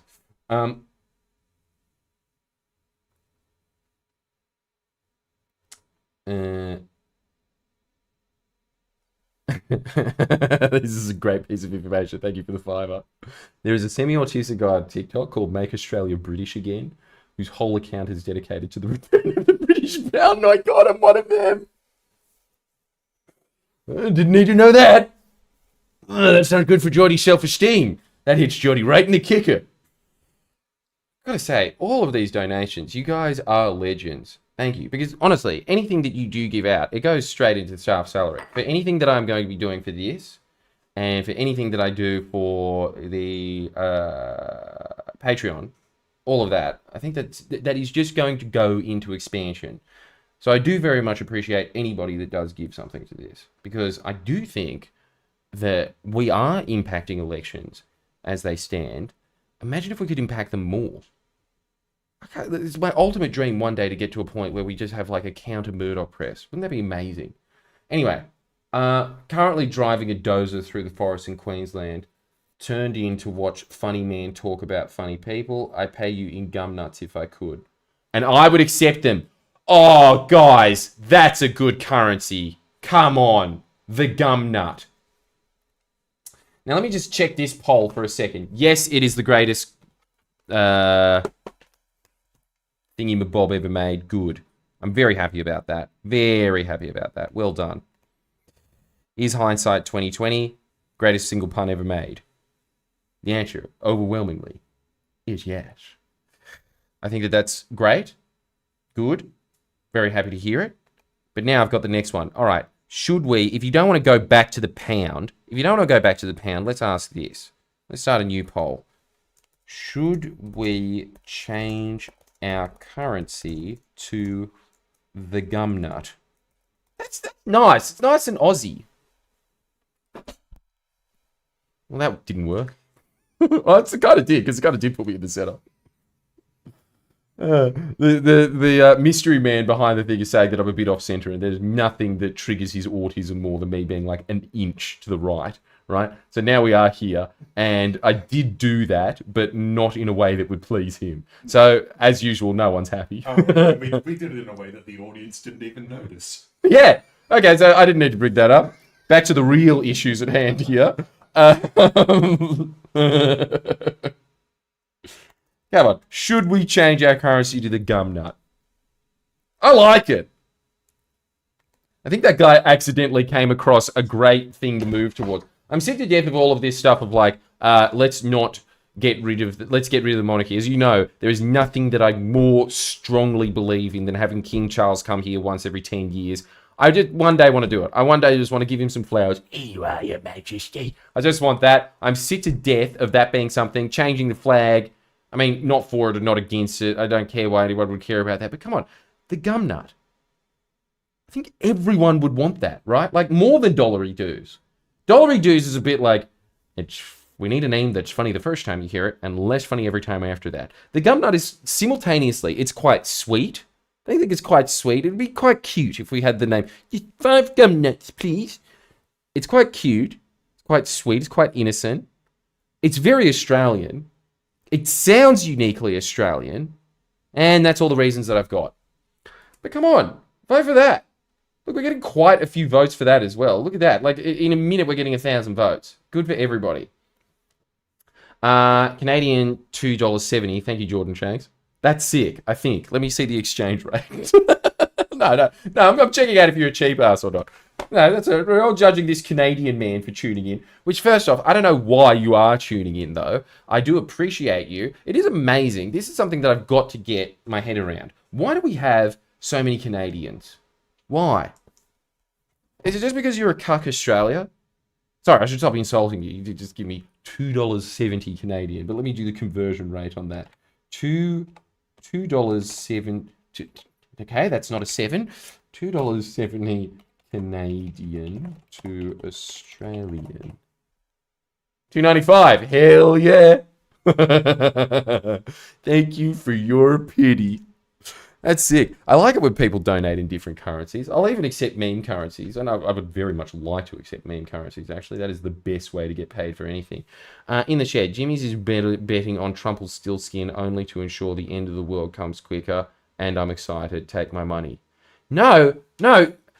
In the shed, have you been listening to me at all? Thank you so much for the $30. Thank you so much for that. That's very nice of you. But no, I think that Kamala's winning. I'll go further. Here's something that's really going to annoy chat.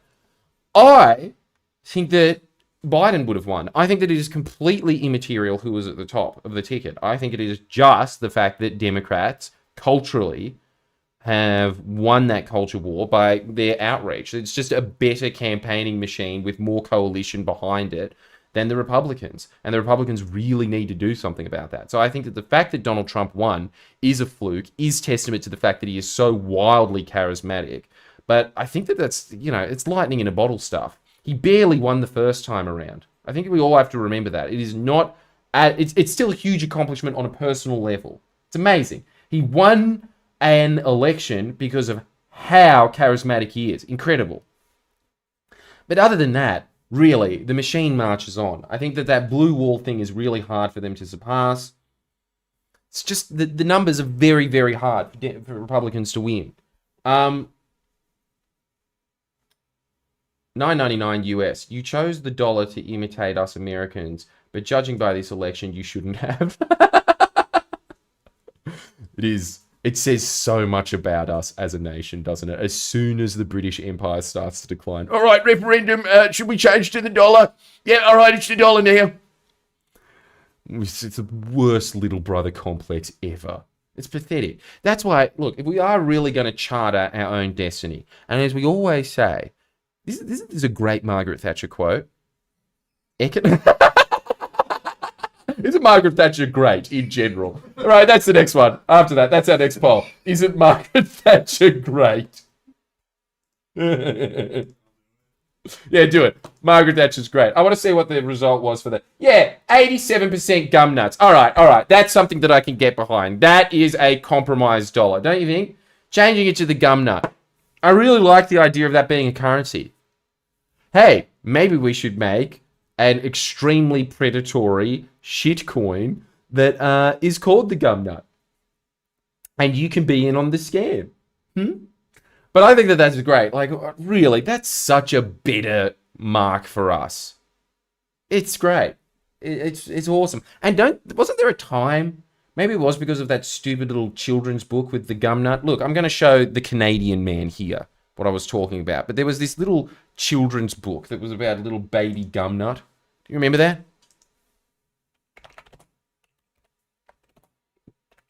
What the hell was that called again? Look at them. Oh, I don't know if I can show this on stream chat. They're naked, lad. Holy hell. Look, you can see the ass and everything. Well, on YouTube, we're going to get demonetized. That's what I'm saying. Like, are we getting demonetized for this? I mean, it shows we are showing naked children, so like, maybe I should get rid of that. But look, the point is that that's what we all watched as kids, and it was great, and it was innocent and charming, okay? Yeah. First Friendlyjordies live stream, he starts showing that.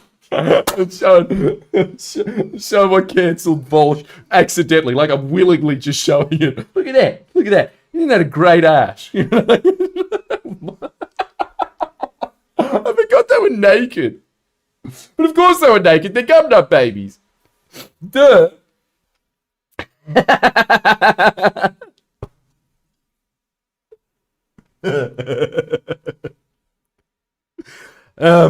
What was I talking about now? Yeah.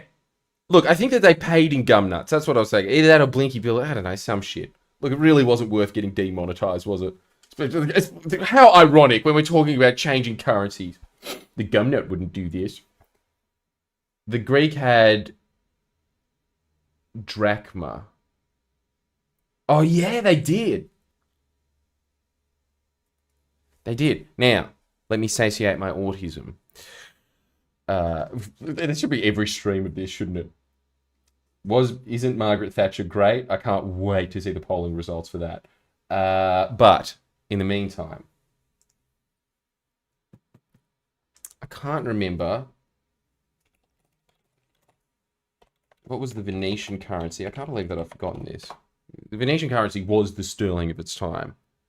The lira. Before that, I think yeah.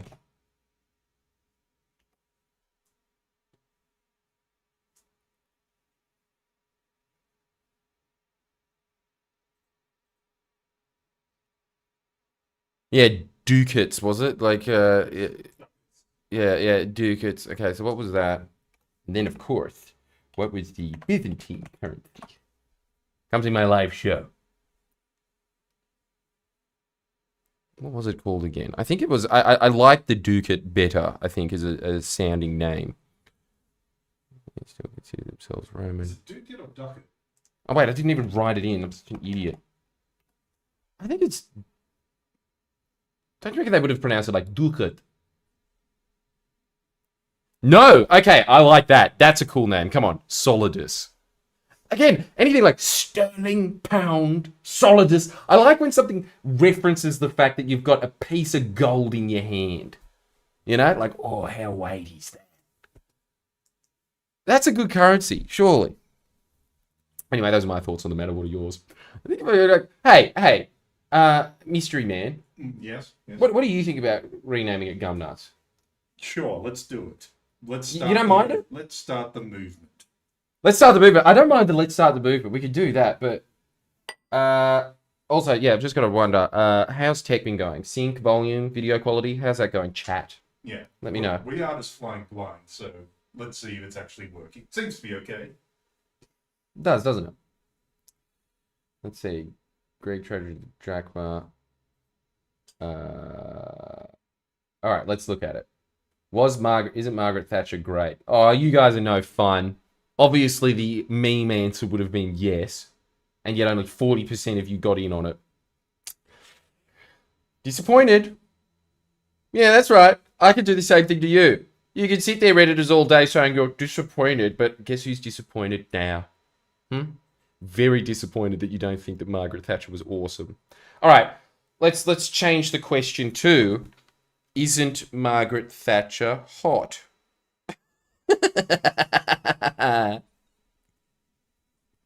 Let's see. All right, here's the next question. End poll.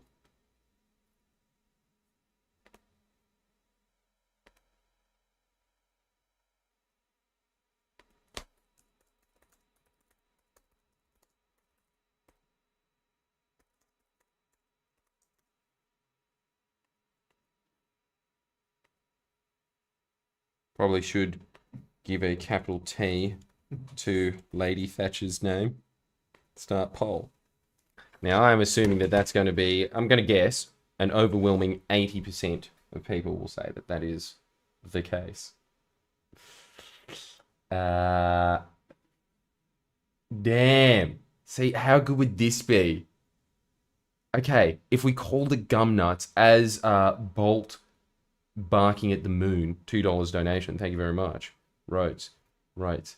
You could say Fiddy nuts, but it's gum nut scratchy. You know? How good would that be? You know, when you're talking about handing down some money, you could call it busting a nut. It's a bit of currency. And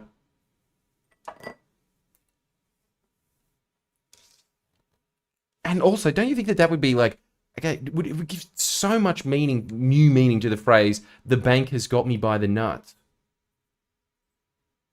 Now that I'm thinking about it, it is a bit weird to have your currency named after testicles, and that we all went down that path and wanted to vote for it. Maybe there is a reason that there should be a funded no campaign to make us really think about what we're doing here.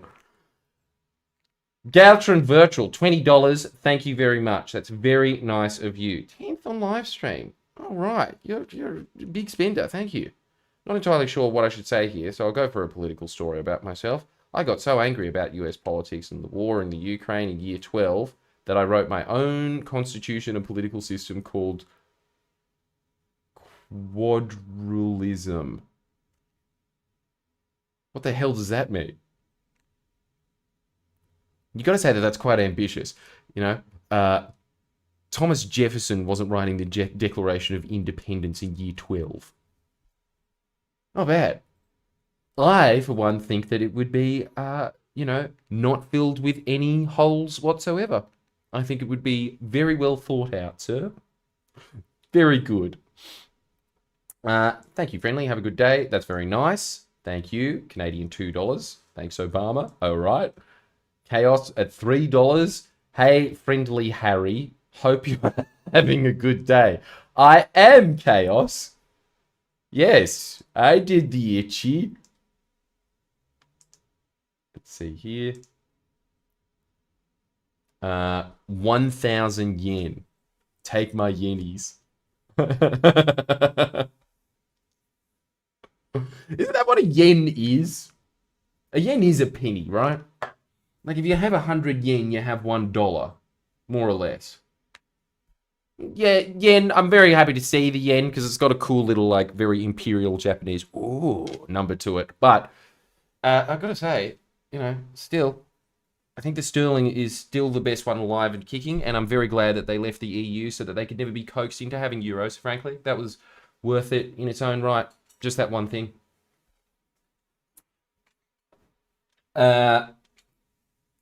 Brian Mahoney wrote something that I am not going to read out on stream.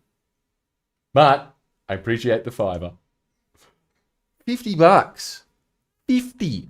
Far out. All right. When I was 4, I tried to buy one of those. Thank you, Jetsword. I tried to buy one of those cool multicolored python snake lollies from a kiosk with gum nuts. That is so... See, that's what I'm saying. Look, simultaneously, changing our currency to gum nuts would be the most sinister X-rated currency on Earth, and simultaneously the cutest and most sweet. Isn't that? Because I think everybody has that. Can I get this python? I've got this many monies. And all the Americans ever have is just like an elastic band and a button in their hand. We have gum nuts. Gum nuts could be a currency if we were stupid. What a bad currency. All right. But how cool would it be if instead of pennies, we kind of made like a little metallic gum nut? Just for a penny or something. It'd be nice. The 12-year-old manning the kiosk registers told me that I couldn't buy things with gum nuts, but he took my gum nuts and wouldn't give them back. And he didn't give you the python? What a C word. That's not how the Cadbury ad went. Yeah. How did the Cadbury ad go? How did that Cadbury ad go? I can't remember. What did the Cadbury ad guy pay? Like buttons and stuff. Yeah, it was the buttons. Come on, if a kid comes up to you and says, I have this many monies, give them what they want. It's a python. I bet you the guy was at a pool. The guys at pools are always assholes. No. Get out of it. I think, look, you would be an asshole if you spent 30 years of your life yelling, get out of the pool. Cadbury had kid money? I don't know. Yeah, here we go. Oh, this is very sweet. All right. Does this make you tear up? Sorry. Come on. Yeah, that's me. Yeah. Yeah, go on.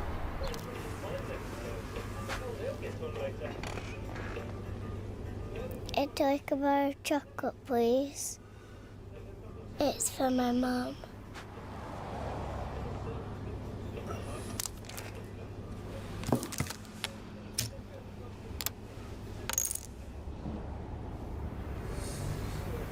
Come on! Oh! Oh! Your change. Happy birthday, Mum. I'm balling! I'm tearing up here! Half in everyone. Come on! What an ad! What an ad! Cadbury's got them all by the balls. The gorilla drumming. That one. Greatest advertisers of all time. I actually am a bit teary after that. I really am. That always gets me. I'm telling you. Kids trying to buy things with shit. It's a doer. It's always going to make you tear up. That was the difference, right? You needed, instead of the guy with the gum nuts getting yourself a python, your missing ingredients there was the guy at the kiosk wasn't a Greek man, which is, I've got to say, bad luck. Because most guys at the kiosk are going to be old Greek guys. Or at least they were. Back in the good old days. Back in Trump's America. Now, what else have we got? It's the idea to have 4 people on top. Hang on. Oh, wait, you got $50 to describe his constitution? Okay. Hang on. Let me hear this. It's the idea of 4 people on top who are all elected. There is a total of 5 points. 3 going to 3 of the leaders and 2 going to 2 people's representatives. People's representatives are only allowed to give points to policies as chosen by citizen votes.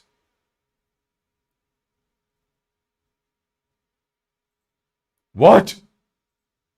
Okay, hang on.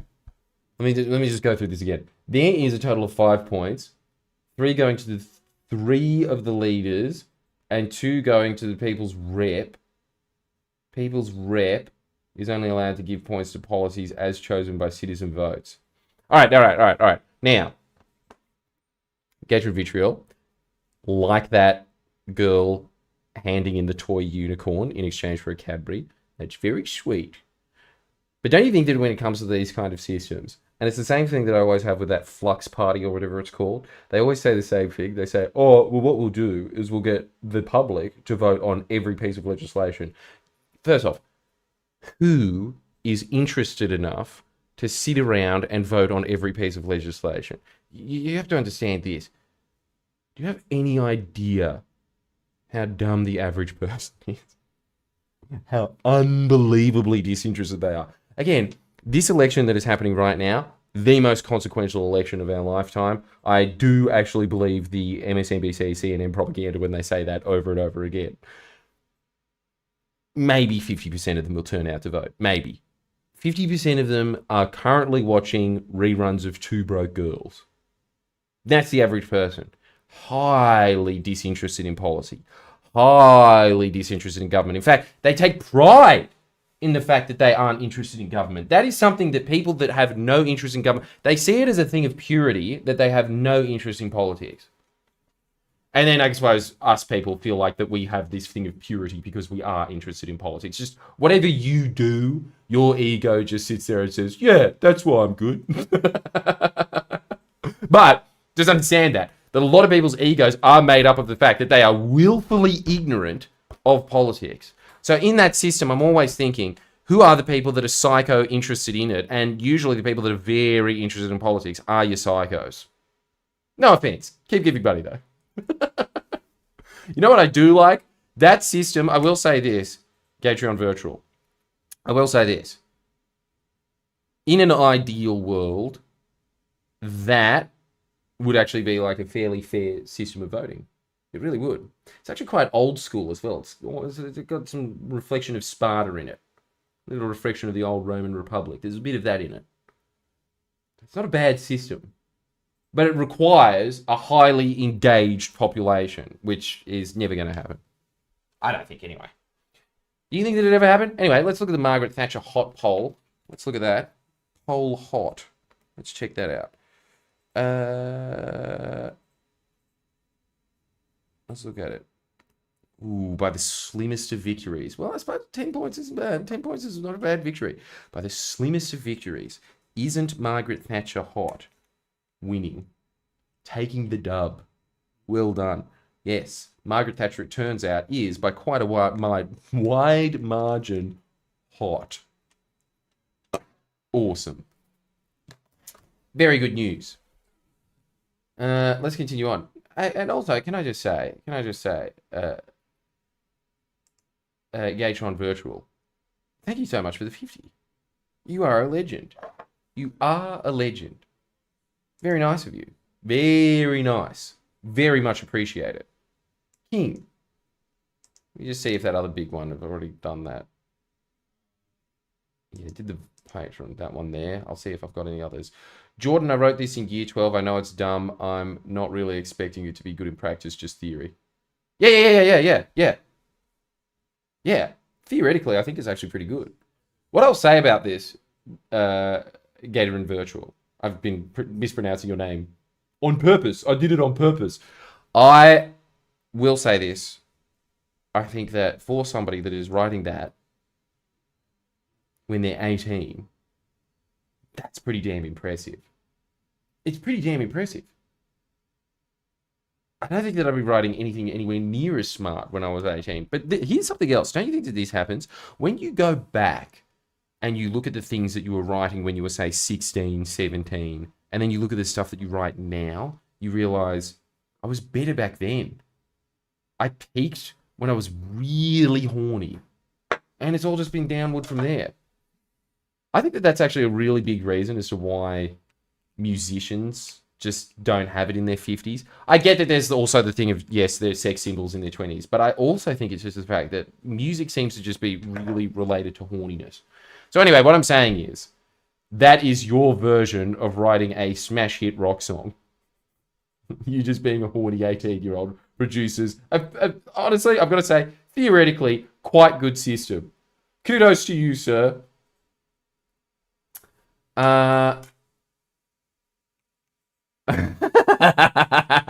Okay.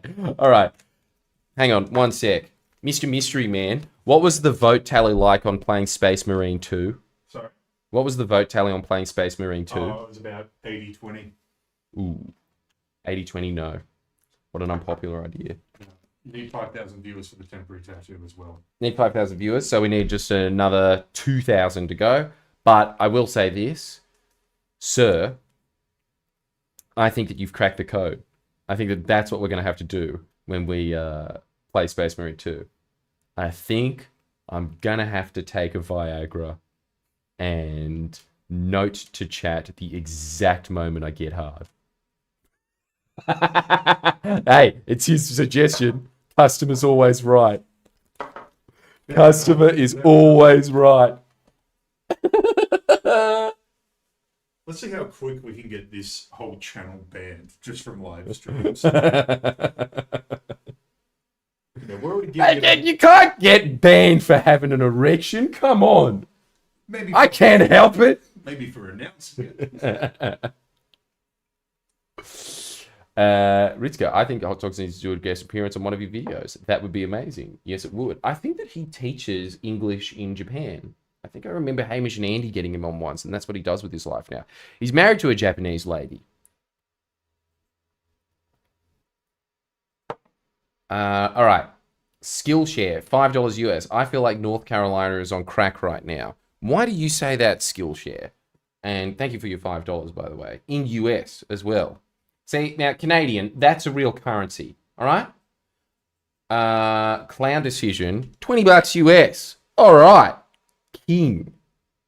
Vermin Supreme, got this, boys. Trust me. Okay.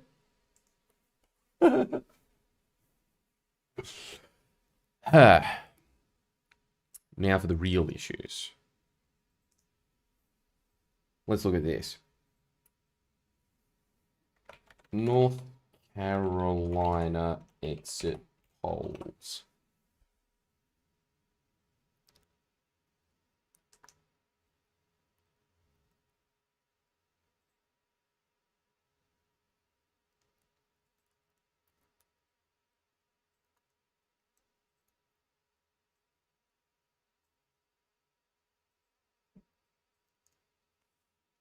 No, I can't remember. Like, is this relevant to now? Let's see. Yeah, from 2 hours ago. North Carolina president election results. North Carolina too early to call. Currency, yeah, going in with that. Yes, that makes sense. That makes sense. Yes, I would imagine the first-time voters would be going to Donald Trump. And I think that it was always a bit of a long shot for the Democrats, wasn't it, North Carolina? North Carolina was always something that, you know, it would be great if they ended up getting it. Let's look at what we've got as results here. Who the hell is Chase Oliver? What are you doing on the ballot? Who is this man? I've never seen him before in my life.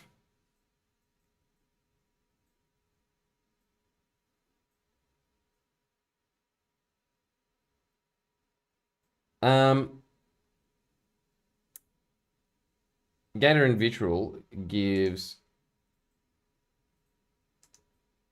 $10 Australian to say, thank you. I can't believe that I have to say this in currency now. $10 Australian. Fairly decent.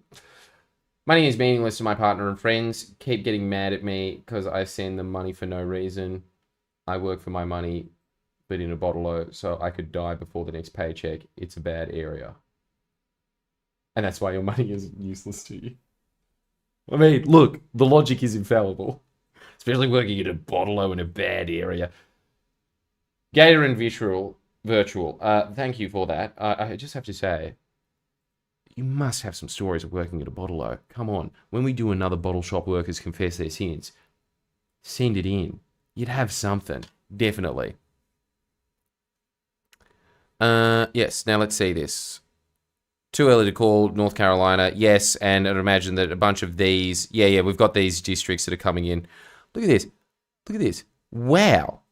18 people voted for Jill Stein in some bumfuck nowhere district. Isn't that amazing? Pretty impressed by that. 29 votes over here, 10 over there.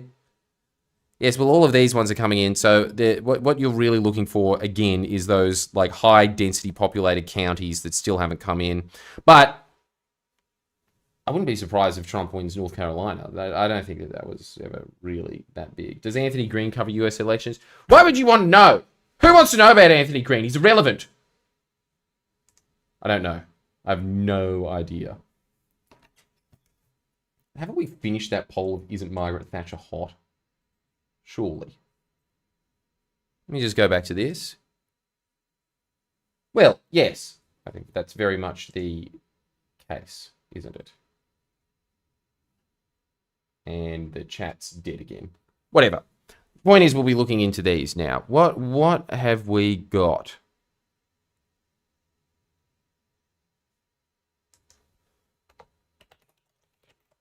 They're coming in thick and fast. Things are happening. Yeah, there we go. So this is always the same thing that happens. There's always going to be that red wave. Yes, Florida came in. Donald Trump won that. Yep. Texas. Donald Trump wins that. Yes. See, look at that. That is Pennsylvania's leaning heavily towards Kamala Harris. Now, again, this always it's a weird thing about these states because a lot of these states, it depends on where they are moving. You understand? So, like, sometimes they get like the votes in from the cities, and it's always the same with this. Yeah, like most of the rural vote comes in, and it comes in for the Dems. I'm sorry, it comes in for the Republicans. And so that is, some states count that earlier, and then other states count the cities earlier. So I wouldn't be saying that. The fact that Missouri, that can't be right. Missouri can't be going towards the Dems. Really? Yeah, because nothing's got counted yet. I'll go back to that.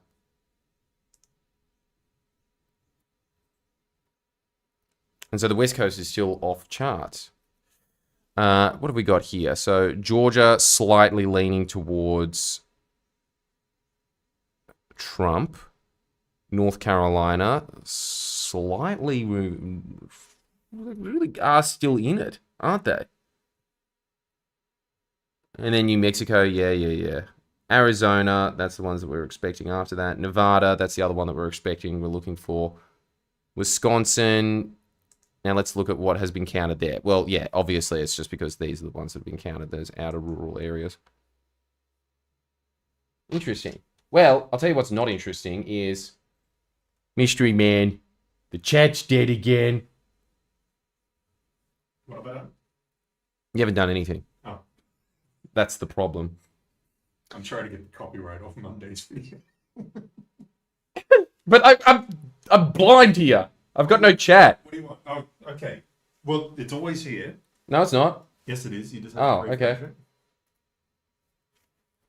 Beep, beep, beep, beep.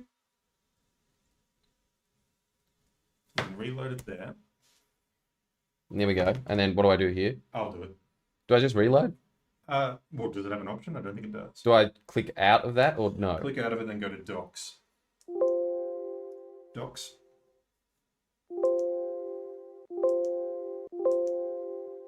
This whole thing's frozen. No, it's... Oh, you just closed the dockable window. Right, okay. Yes, I know that. And then, what do I look Chat. for? Chat. It should reload. You happy? Mm-hmm. Everybody wins. Graham Howard. Anyone else put money on this He will election? learn. I know I did. He will learn. Yeah, I'll get there. I'll get there. But I am a slow learner, especially when it comes to technology. So I'm not promising anything until I hit my mid-40s, maybe. Graham Howard, anyone else put money on this election? The odds are unbelievable. Yes, but I want to know, who did people put a punt on? Who did they put a punt on? That's what I want to know. And as always, there is going to be that red mirage, isn't there? There's going to be the thing of everybody thinking, oh my God, Trump is going to win because the early counting always favors the Republicans. But look, North Carolina, honestly, that is too early to call. I know that it was always going to be down the wire. Hang on, just look at the counting so far. This is not...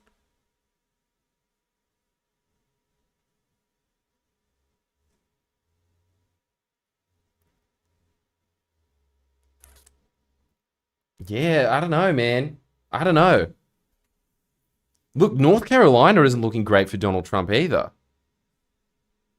I mean, yeah, he could end up clinching it, but look, if in swing states like that, he's only just winning out on places where he should be winning, which is your North Carolinas and arguably your Georgias. Ugh. Yeah, I honestly think from just listening to people at the ground level and listening to people that were campaigning for Kamala Harris and Donald Trump, there's a lot more electricity around Kamala Harris's campaign. And really, when it comes to campaigning, that is the one metric that you always do look for, isn't it? Energy. You look for energy. And it seems like Donald Trump, don't you think that this is true? Chat, let me know. Don't you think, yes, Donald Trump is the most entertaining man that has ever existed? By a mile. He can captivate crowds like no one else. I don't even buy the whole narrative that, oh, Donald Trump isn't getting numbers at his rallies anymore, unlike Kamala Harris, who is getting a bunch of numbers at her rallies. I think that a lot of that is down to organizing, and I think that what Donald Trump probably does a lot of the time is just make impromptu pop-up rallies. And honestly, it is really the same with when you do stand-up shows. Yeah, like if you start advertising stand-up shows at the beginning of the year and then you put them in, there's going to be more people that come in. Yeah, but if you do what I do, which is the dumb way of doing it, and you just go like 2 weeks before, oh fuck, yeah, we booked something, yeah, go. Like obviously the turnout isn't going to be as good. So when they're always just showing Donald Trump's empty stadiums, and there's still a lot of people there, but I think that he is just holding emergency stadiums because it's the dying days of the election. So he's going out, he's going to those places, and he's doing that. So it just goes like, oh my God, there was only 6,000 people at Donald Trump's rally in North Carolina, whereas Kamala Harris in Washington, D.C. Can you imagine? 75,000 public servants turned out for Kamala Harris. Who'd have guessed? I think they absolutely crush it. The Democrats are like the Labour Party in ACT, right? Like the Democrats get 95% of the vote, surely.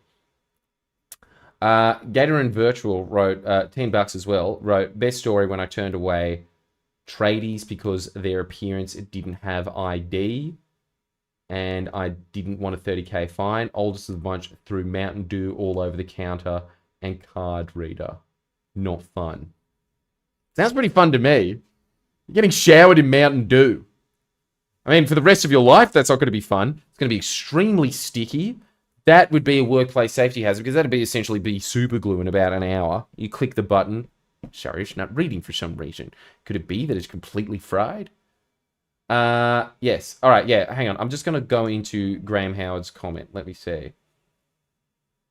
The odds are unbelievable. Where didn't bring up odds. No, drop cheeky. The parking lot at my work. Okay, well, that sounds like a very scary bet. And it sounds like that if you lose, you're going to get your legs broken. Sportsbet had Trump very short. Yep, on Kamala. I'll bet my best rifle. $20 on Trump. Won't be thrilled, but hey, $20.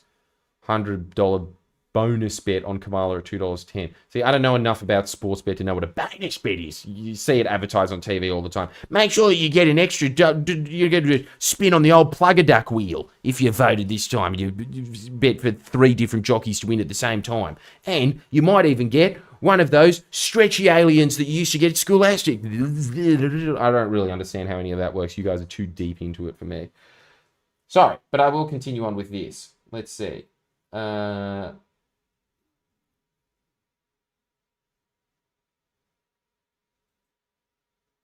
Oh, Trump ahead in North Carolina, and they start with cities. There you go. Okay, so yeah, right, Trump, there you go. He probably does win North Carolina. But that isn't particularly surprising, though. I'll tell you what is surprising. Someone gave me 100 ARS. Let me see what meme money that is. ARS currency.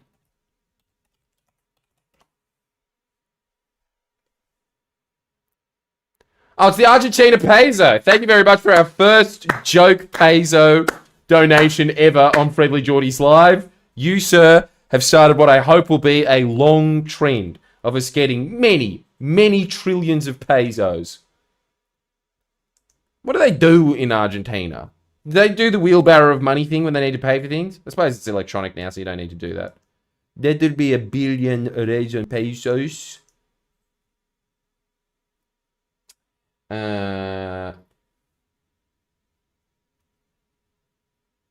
Let's see.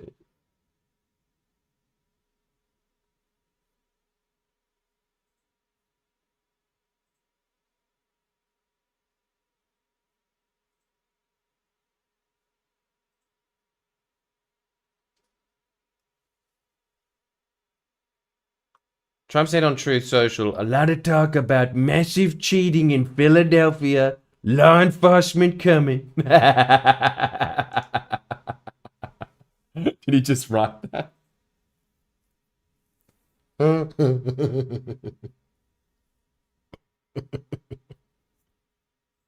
Already. What were the other ones that we're supposed to be looking at? Georgia exit polls. Let's see what that one's like, eh? Let's have a little squeeze.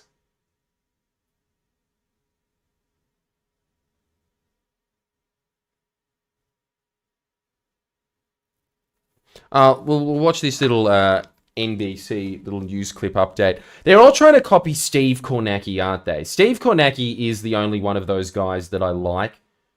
He's exactly what you should be. He's an absolute nerd that's into it. He's not annoying like Anthony Green, where he's like, my meme is that I'm a pixie. I don't care. Get off my screen. Stop taking up valuable taxpayer dollars. If MSNBC wants to have a guy that points at the billboard and pays him $8 million a year to do that, fine. But not you. Now let's look at what this knockoff of Steve Kornacki says. Mexican Steve Kornacki, it looks like. Nah, ads. That's not part of the deal. But let's look at what other people are saying in the meantime before we get on to that. And here we go. We've got Tom Yamas over at the big board. Oh, look at how we're bad talking Georgia, right? Because it is so close. A reminder here, we're talking about Democrats feeling a little hopeful in North Carolina, Republicans feeling a little better about Georgia. If they swap, right, if Democrats win North Carolina and Republicans win Georgia, they're both 16 electoral votes. We're back to square one where we were in 2020. Let's talk about Georgia tonight, because what we're seeing is both camps are overperforming. So it's going to be a nail biter. Remember, in 2020, it came down to about 12,000 votes, a little under that. Let's start in Atlanta, the metro region. Cobb County, we have 57% of the vote in. And let's see how Biden did, 56%. This is actually, Cobb County tells the story of the Atlanta metro region. Newt Gingrich represented Cobb County. And look how Democrats have been able to run up the score. From Romney in 2012, Clinton flips it, and look how they're growing the margins. And tonight, that's exactly what Kamala Harris is doing. She's growing the margins in Cobb County. Let's go around. Let's see what we have in Fulton. Fulton, 53%. Let's see how that compares to Biden, 72. She's holding her own around the Atlanta metro region. Let's see over here. Gwinnett, we only have about 1% in, not really worth a discussion there. Clayton County, 70% in, slightly overperforming Biden. That's pretty good. We'll keep moving. Henry County, 1% in. This is one of those swing counties we can talk about. You know, 1% in. I don't know how much we're going to be able to say there. Rockdale County, again, those Atlanta suburbs, 77% of the vote in. She's overperforming there. Okay, that's Harris. That's the Democrats. Let's go to these rural regions. Rabun, 95% in. Trump at 78 in 2020. He's at 78 right now. You can see he's holding his marks. Union County, a little bit lower, but I'm again, learning he's around things. the This is just a 2-minute little mark clip. I where just he want should to be, see and this. overperforming in White County. Again, those are the rural counties. Let's go to Georgia's Black Belt, where they have counties with lots of African-American voters. Here in Doherty, this is about 70% African-American here, slightly overperforming Biden. So again, guys, what I'm trying to say here is that right now, it's very similar to what we saw in 2020. Trump seems to be hitting his marks where he was in the rural counties. In those African-American counties and around the Atlanta region, Democrats are hitting those marks. It's going to be very close. It's one of the reasons why when we click on Georgia right here, it is literally just too close to call, guys. Hi, I'm Well, it makes sense. Anything? It is interesting how much Trump, for if you take everything else out, the thing that I have been talking about a lot, and something that I do want to start talking about more, because I think that that is really the keystone to a healthy society, is one that is engaged in citizen decision making, being a citizen. And by being a citizen, I mean being part of organizations that push for things, being part of, polling for candidates, thinking about being engaged in elections. All of these things are important parts of being a citizen. Isn't it strange how much Donald Trump has increased citizen activity and general interest in politics to the point that you are seeing election after election, record-breaking numbers of voter turnout? Now, I also think that as a result of him doing that and more people paying attention to politics, it is becoming more and more apparent just how bad the Republican Party is. It's such an evil organization because at the end of the day, Trump's hilarious, really nice, like he's a funny guy. It is like almost worth itself in meme value, the fact that he was president. But at the end of the day, who does really control the Republican Party is the Koch brothers. They are the ones that have built out the infrastructure over the last year. This is why he's constantly talking about, I appointed so many judges. That is all Koch brothers stuff. They want judges appointed so that they can change the rules of America to make it more beneficial to basically oil oligarchs. That's really what the Republican Party stands for. When you take away everything else, that's the main reason that entity exists. Which, when you're talking about the global superpower being at the behest of that, very scary ramifications for the rest of the world. And the fact that Donald Trump has driven up engagement so much, you can see it constantly, right? Like, remember when CNN, MSNBC, Fox, when Donald Trump first came out, they stopped talking about him for a bit, and then their ratings plummeted, and then they started to think about other reasons for why they could bring up Trump. It is amazing how much he has increased engagement, so that you see election after election building up on the vote. I think that that's overall a good thing. Let me know your thoughts.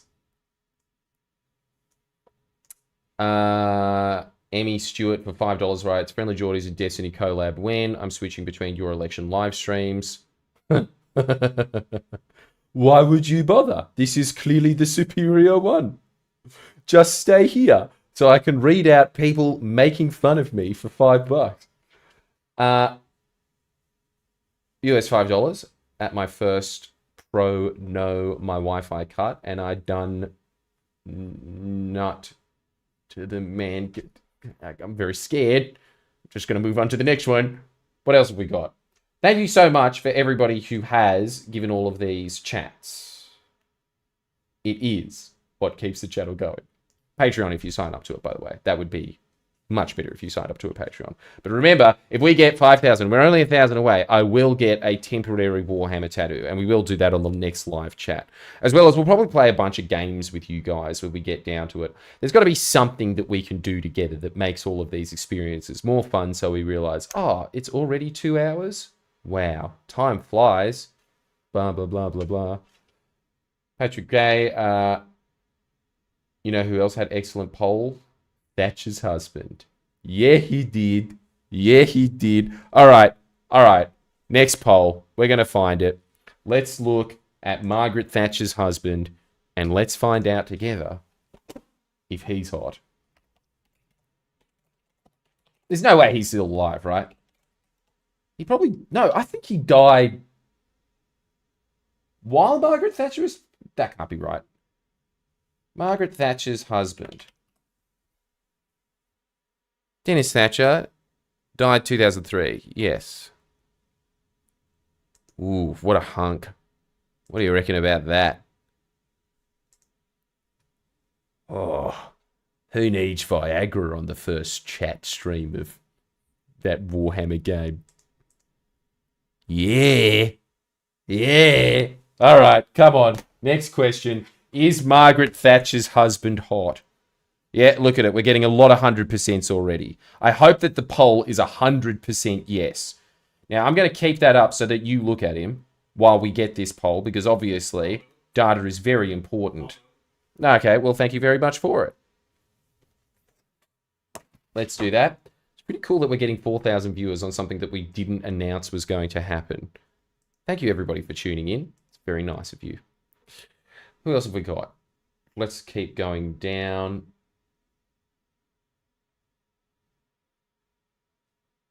Alejandro, 200 Argentinian pesos. To answer your earlier question, all major property purchases are pegged to the US dollar. Cars, homes, pornography magazines, all the big ones, obviously. And so a wheelbarrow is necessary for our monopoly money transactions. Well, thank you very much, Alejandro. Much appreciated. Eh? Hey, answer me this. Is Argentina better with that scary guy? What's going on with him? What happened to him? What's he doing? Alejandro, you got to let us know. Oh, wait. So why am I saying Alejandro? Your name is... It is Alejandro, isn't it? That's how you say it. And also, okay, look, thank you very much for your pesos, Alejandro. Thank you for your wheelbarrows of pesos. But I just have to ask this one question. Why do you pronounce your H's as J's? I mean, the other way around. That. And then also, every time you say yes, you go, Jace. Jace. It's almost as if it's a different language. Is Margaret Thatcher's husband hot? Now, we are getting some good interaction on that. Black Templar tattoo to really state your political views in 40k. Why am I back Black Templar? Let me find that out. In the meantime.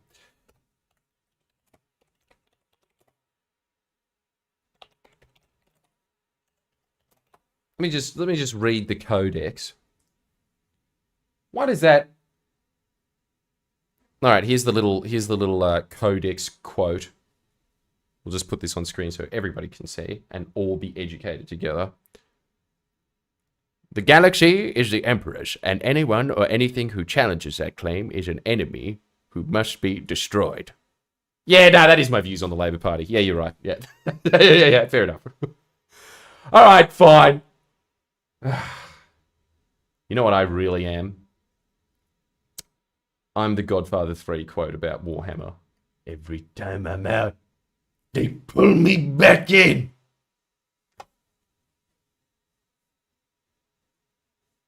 Here we go. Let's ask some more people. Let's see what other people are asking. Get a real Warhammer tattoo, you goose. No, Bandmol, I'm not getting a real one. I told you, the time for that passed. That I made very, very... 200,000 ding-dongs? What the hell's a ding-dong? What currency is that? Dinar? Are you paying me in Iraqi money? Let's see.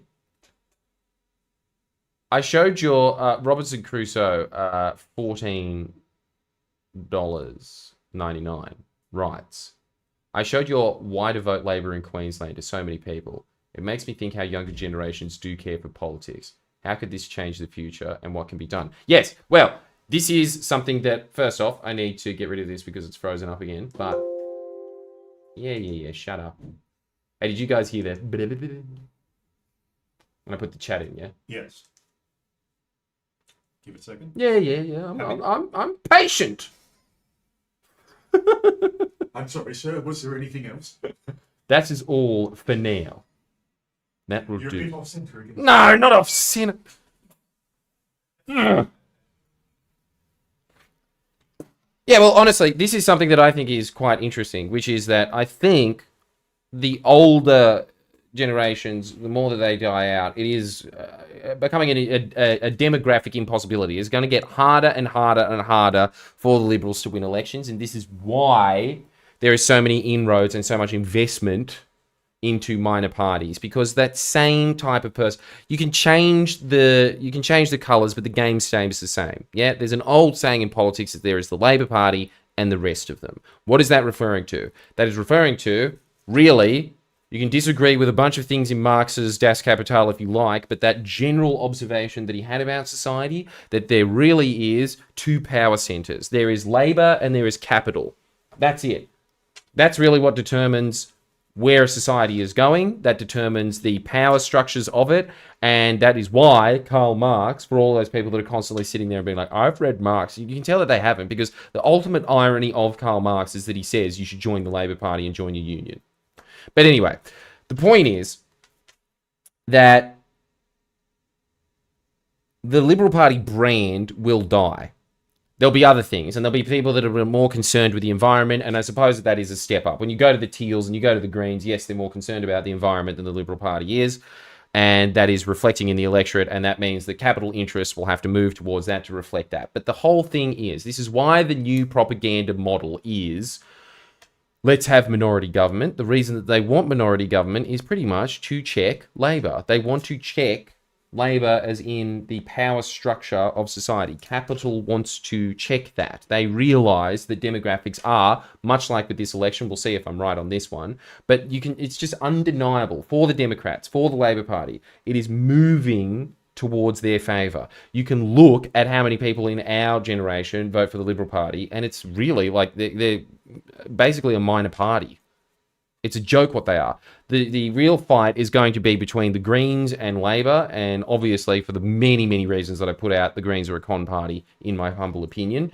And that is all going to move towards the idea that the fight will be, I think, actually more complicated, because you are able to just target slithers of the population in these little micro bubbles that they have of themselves, and they are just constantly getting feedback in these micro bubbles. So, you know, North Queensland is always just going to be getting Katter propaganda. There's always going to be One Nation propaganda getting set out to the burbs of Queensland. Into the inner city, there's going to be the Greens, and obviously the Teals will eventually get rid of them once the Greens are no longer useful, really, which is what is happening to the Greens already. They are going to be replaced with the Teals more and more. But these little slithers of society are going to be sitting there and checking the Labor Party, which is going to keep frustrating their progress. That is what is going to happen in the future. That will be the big fight.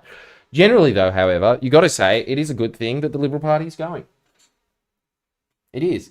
And it shows that in this day and age where there is more information that is going out, it is going to be harder and harder for those old propaganda tricks to work. They're going to have to come up with more sophisticated ways of doing it, and I think that they are, when you come up with these minor party things and just, you know, moving that propaganda into more niche groups. It's very much what you saw what happened with the no vote. I mean, look, I think that there was like a legitimate no voter, like your small no voter. I made a video about this, but your big no voter, a lot of that was, you know, like WEF stuff. It was a bunch of weird conspiracy. And that is reflection of what is happening, because there was money behind that. There was a concerted effort to do that. Owen Willoughby, hey Jordan, I am one of your showgoers from Geelong. Sick. Thanks for coming to a show, man, and thanks for giving $10. I got a question. I don't know if you already answered this. Who do you think will win, and do you think Dutton and Trump will make a good bromance?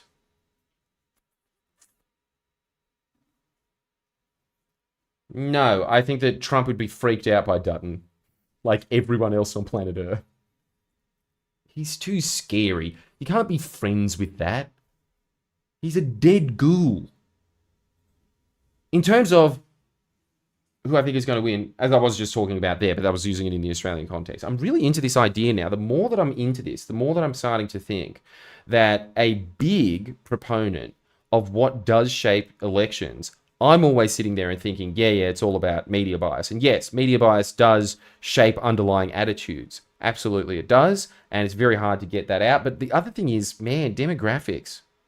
So if you look at it in the context, I was just reading these before. I really want to get this guy on. This is one of the things that I do want to do with this stream. There's a guy called John Black. John Black runs one of these demographics-looking institutes. And look, if I say Greens voted to you, there is a person that immediately apparates in your head. And I hope that this is the response when you say it, because that stupid black hat, this music accompanying them.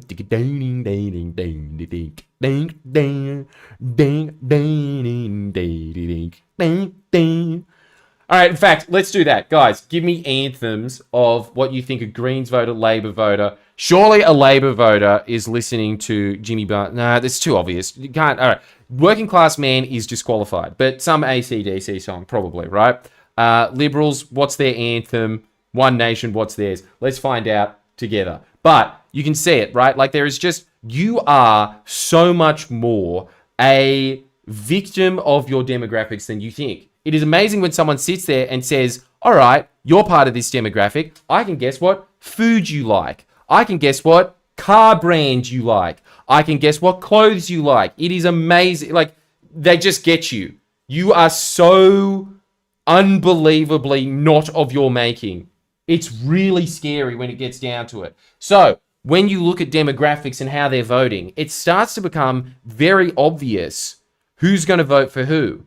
And they're going to come up with all the justifications that they like in their head of, I'm going to vote for them because I care about the economy. But these ideas flip very quickly, as you can see with the Republicans. Because the Republicans, their entire brand has shifted so much from when they were George Bush era, hasn't it? It's changed so much. As I was saying before, this was the pro-war party. This was the party of small government. This was the party of attacking the budget. Then as soon as Trump gets in, he extends the budget out to ungodly amounts. No one cares. I mean, the only thing that's really stayed the same is tax cuts for the rich, which, again, that is the reason the Republicans really are there. At the end of the day, the external branding of what it is just sort of what they think works. But then also, is what Trump pictured out a lot, is that Trump is really speaking to a white working class population that feels like it is being removed and it has been left behind from the shift that the Democrat Party did bring in. And so that is, so really, like, what it has turned from is this party of we're the bosses, we're the adults in the room, we're the party that, you know, makes all the tough decisions, to this party of, like, grievance. It's turned into that. That is the new shift of it.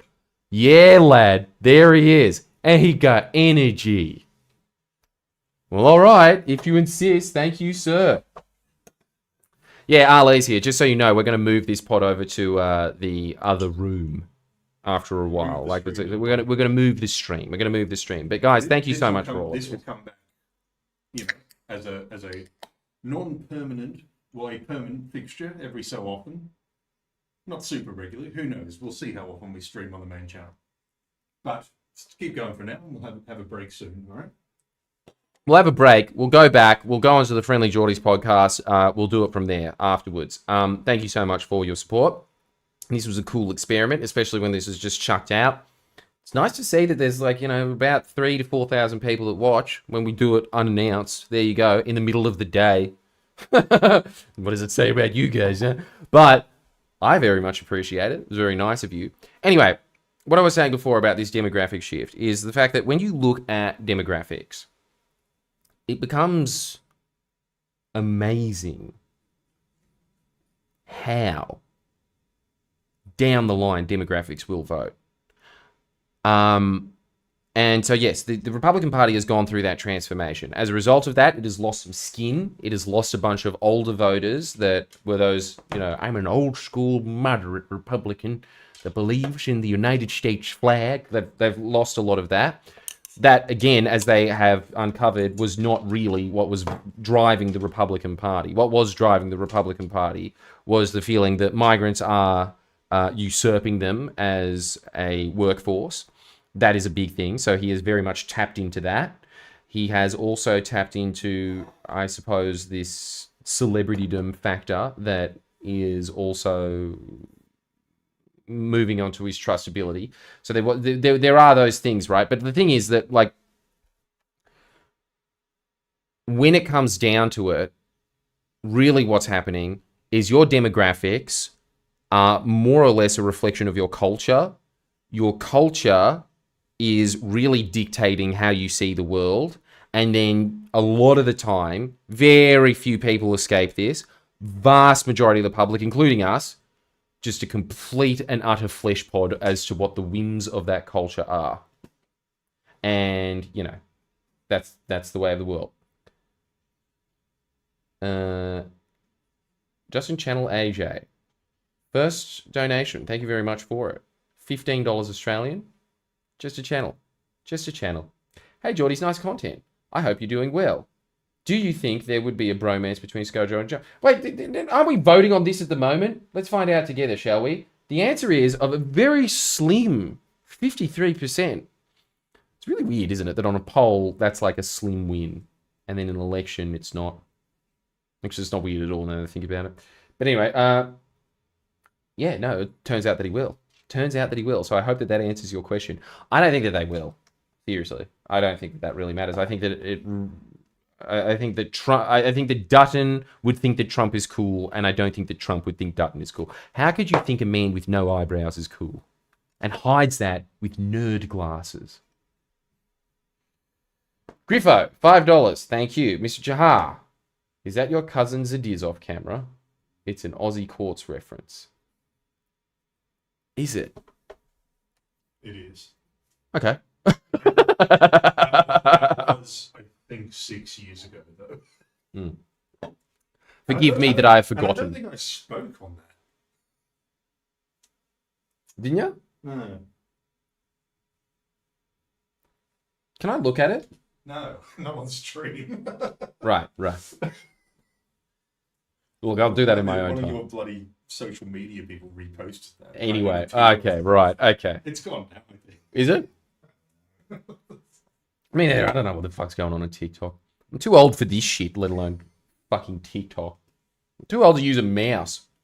It is incredible. Look, there is a reason that when you are a YouTuber, you kind of just freeze in the time that you became a YouTuber. Can you imagine how bad I would be at an office job? I'm sitting here being like, why doesn't it click on the... I already clicked on it. Oh, no, I didn't. That's right. Let's have a look at what the poll's doing, shall we? Just a quick thing here.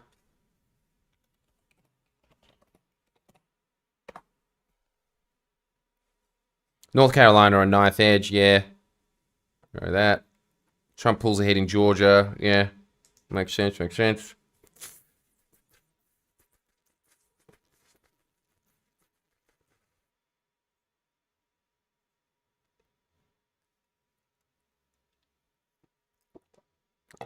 Exit polls. U.S. voters name democracy and economy as top issues.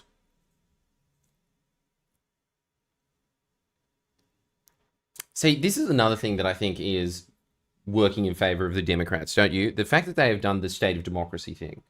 The state of democracy thing was very powerful. You know what this all came down to was this woman that I've been reading a lot. I read a book, Hidden Where It Hurts, by Rachel Bierhofer. Rachel Bierhofer has been talking about this a lot, which is that the reason that the Republicans have been so successful in the past and with the scourge of the Senate and the Congress throughout the 2010s is because they have central messaging. This is the whole thing. The fact that state of democracy is number one is because the Democrats have been effectively hounding that one message for 4 years. Have you ever listened to CNN and MSNBC for a full day? And the same with Fox. And the same with all American news. This is amazing. I hate the state of media in Australia, but the state of media in the US is something else. I like it personally because I just see media as propaganda. So when I watch CNN, when I watch Fox, I'm sitting there looking at it from what message are they trying to get out to the public, just trying to hammer into the consciousness. And the Democrats and that faction of the media have been very, very, very, very effective at pushing the state of democracy idea into people's heads for that long. Now, obviously, the whole thing is that none of these ideas work unless there is some merit behind it. So why did the LNP push crime for 4 years? It's because there was a spike in crime, and there is crime. In far north Queensland, it exists. There is a lot of carjacking. My argument to that is there's always carjacking in far north Queensland. There's always carjackings in POV areas. But they hammered it because it's real. It starts with reality, and then you exaggerate it out from there, and that's good messaging. And I think that the Republicans sitting there and saying, the border's there, it's just not as scary as democracy falling. And that's really what... You know, there's very interesting polling in on this. Okay. This is how people go and vote. They vote to stop the other person over and over again. This is just shown in poll after poll after poll. For every one person that you drag out because you think, yeah, I like my guy, you're going to drag out 7 people to go and vote because they don't like the other person. That's why. That's what's really motivating it. So if you have state of democracy as the primary issue, what is that? State of democracy is just code word for I'm voting Democrat. That's what that means. Economy, I think that would slightly favor Trump because he gets to always sit there and say, it was a lot better under me. And it's like, yeah, it was because the global cost of living crisis didn't happen. But it was better. And so he gets that memory. It would probably go straight in his way. But then look after this. Abortion is beating out immigration. Look, I would be very, very, very surprised when you're looking at those issues as being front of mind on people's heads if the Republicans pull over with that. They're winning. So, okay, so the Republicans are always going to win on economy. It's exactly the same here. It's just boomers have it in their heads that, the Liberals are better at economic managing. And that is such a... I don't blame boomers for that either. I really don't. Because Friendlyjordies, All the time. I catch myself thinking, oh yeah, well obviously the Liberals are better at managing the economy. And I'm me! I'm me! I spent 10 years of my life trying to say, no, they're not better at economic managing. But it's just so ingrained in people's heads. The Republicans are better at managing the economy.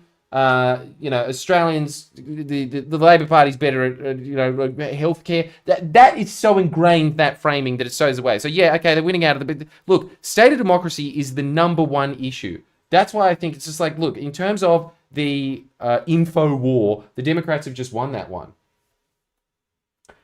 Nick Brown gave $20. Thank you so much for it. Thanks for your great work on Aussie politics, Geordie. I reckon the Liberals listen to Matchbox 20. Dude! Okay, that's actually pretty good. I like that. All right, so we've got to keep going for it. What are the other ones that we're getting here? So we've got Matchbox 20 for the Liberal Party. That's a really funny call. What other bands have we got? What's another band that Liberal voters would listen to? Thank you so much for the $20 as well, Nick, but I'm very, very impressed by your contribution to that. We've still got to figure out Labor. We've still got to figure out the Greens. We've still got to figure out One Nation. What have we got for those? Let's find out.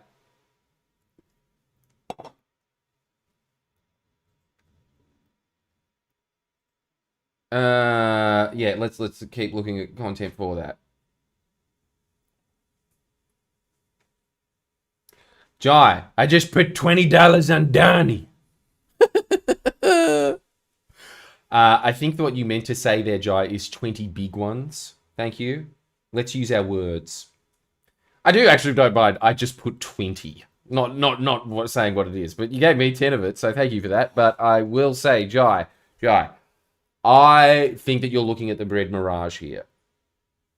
I'm not going to give people betting advice because I'm not even allowed to give people financial advice, and I certainly shouldn't be giving people betting advice seeing as I'm always wrong. I'm so bad at predicting election. No, actually, you know what? Screw you. I'm going to back myself on this. You know what? I was really right in New South Wales, as in, like, I could get the seats. You can, look, when we switch over to the podcast, Ali will back me up on this. When it comes to New South Wales, I know my shit. When it comes to Queensland, I definitely don't. When it came to the Australian elections, I thought Bill Shorten was going to win in 2019. He didn't win. I thought that Albo was going to win in 2020. He didn't win. Thought that Hillary Clinton was going to win in 2016. She didn't win.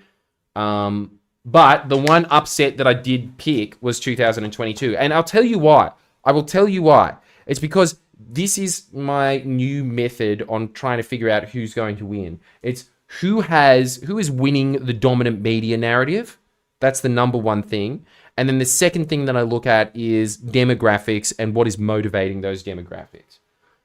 And I think ever since I've been doing that, it's been doing better. It really has. Because, look, that's how people vote. It's just like, remember this old quote from Walter Lippmann? He's so right. He's one of the founders of the propaganda model. And he was absolutely right about it when he said, the media is terrible at telling you what to think, but is magnificent at telling you what to think about. Magnificent at telling you what to think about. So, if for front and center of over a third of voters is state of democracy, again, like, let's just go through this again. Look, state of democracy, over a third of voters. Pretty good sign. Pretty good sign for the Democrats.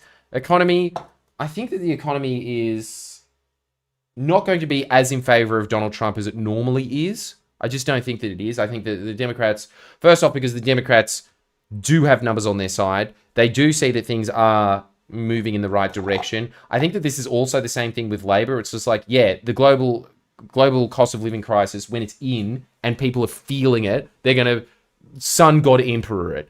He's the one that gave us shit crops. Get him. And then as soon as things start to subside again, oh yeah, well, no, he did the right rain dances and here we are. That's what's going to happen. But then again, look, the third highest is abortion. And then immigration is the strong suit of the Republicans. And it's the fourth biggest. And that's what they were trying to run the election on.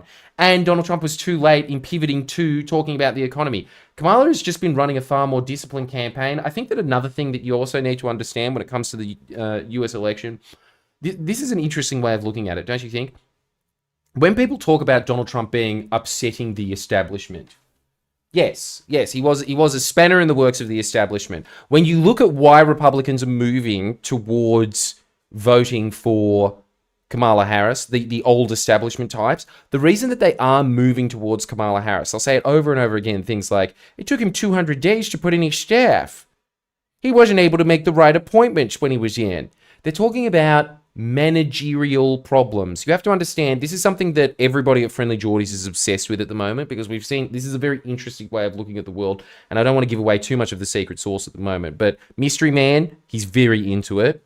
Christo's very into it. We're all into this idea of there being this managerial elite that kind of control the world now, and this whole idea of managerial class rather than the elite.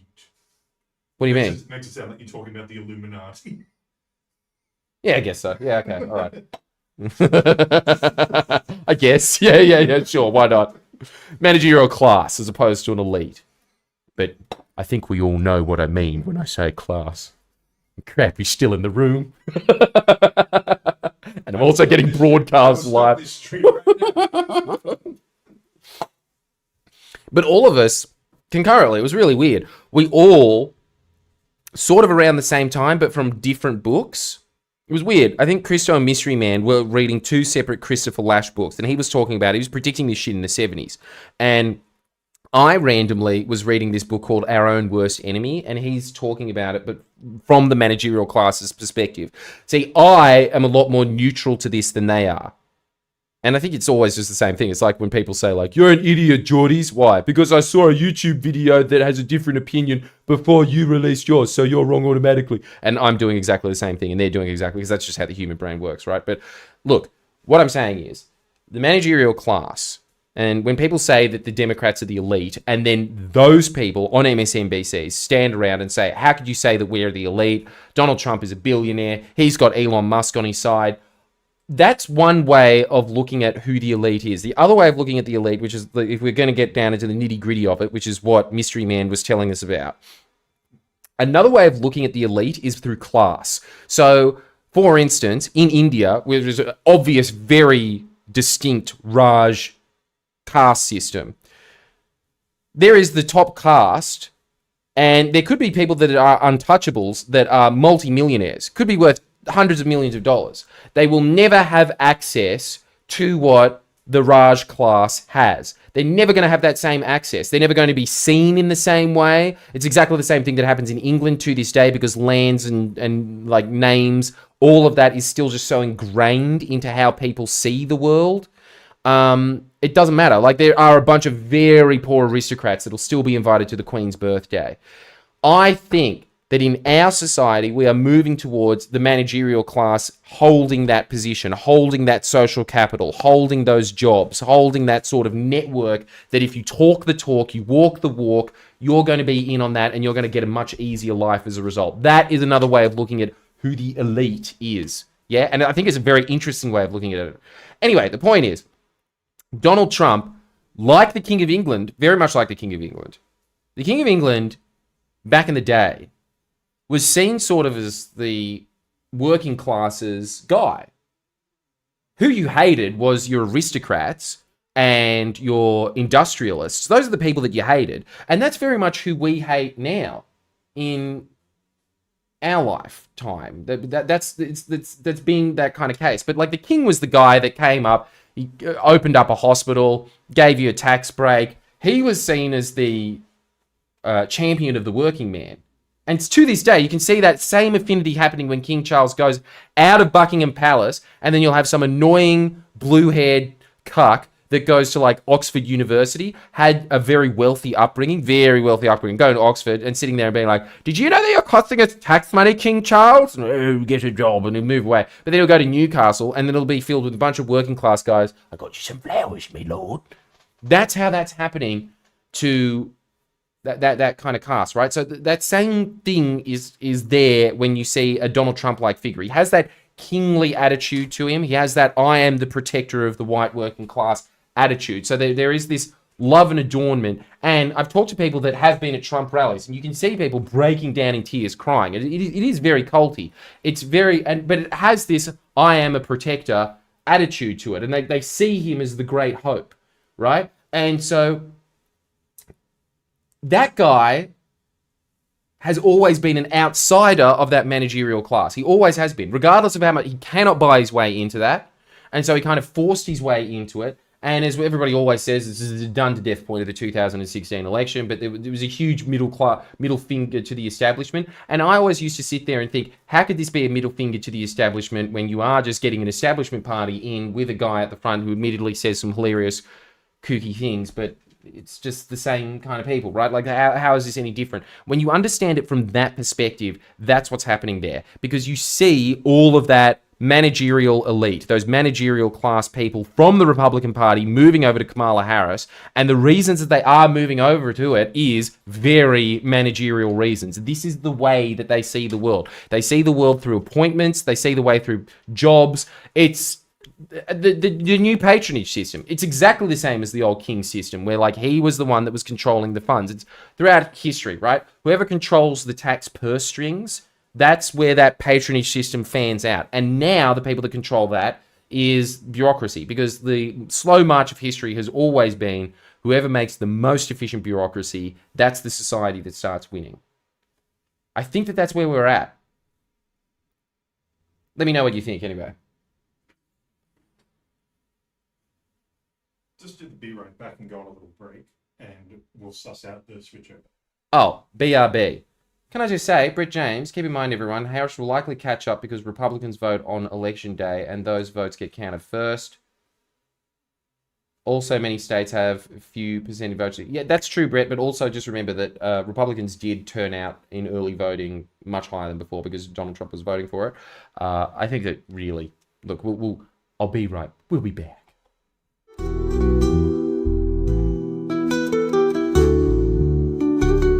Hang on. While this is on, yes, I'm aware that this is on, but for the gag. That'll hold the SOBs.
I know I am muted.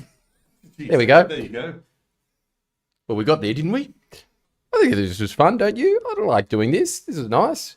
Nice talking to you guys. Thank you very much for everybody that donated. As I said before, all of that money is just going to go towards expanding the operation. And I think that that is very, very good for the country, if I do say so myself.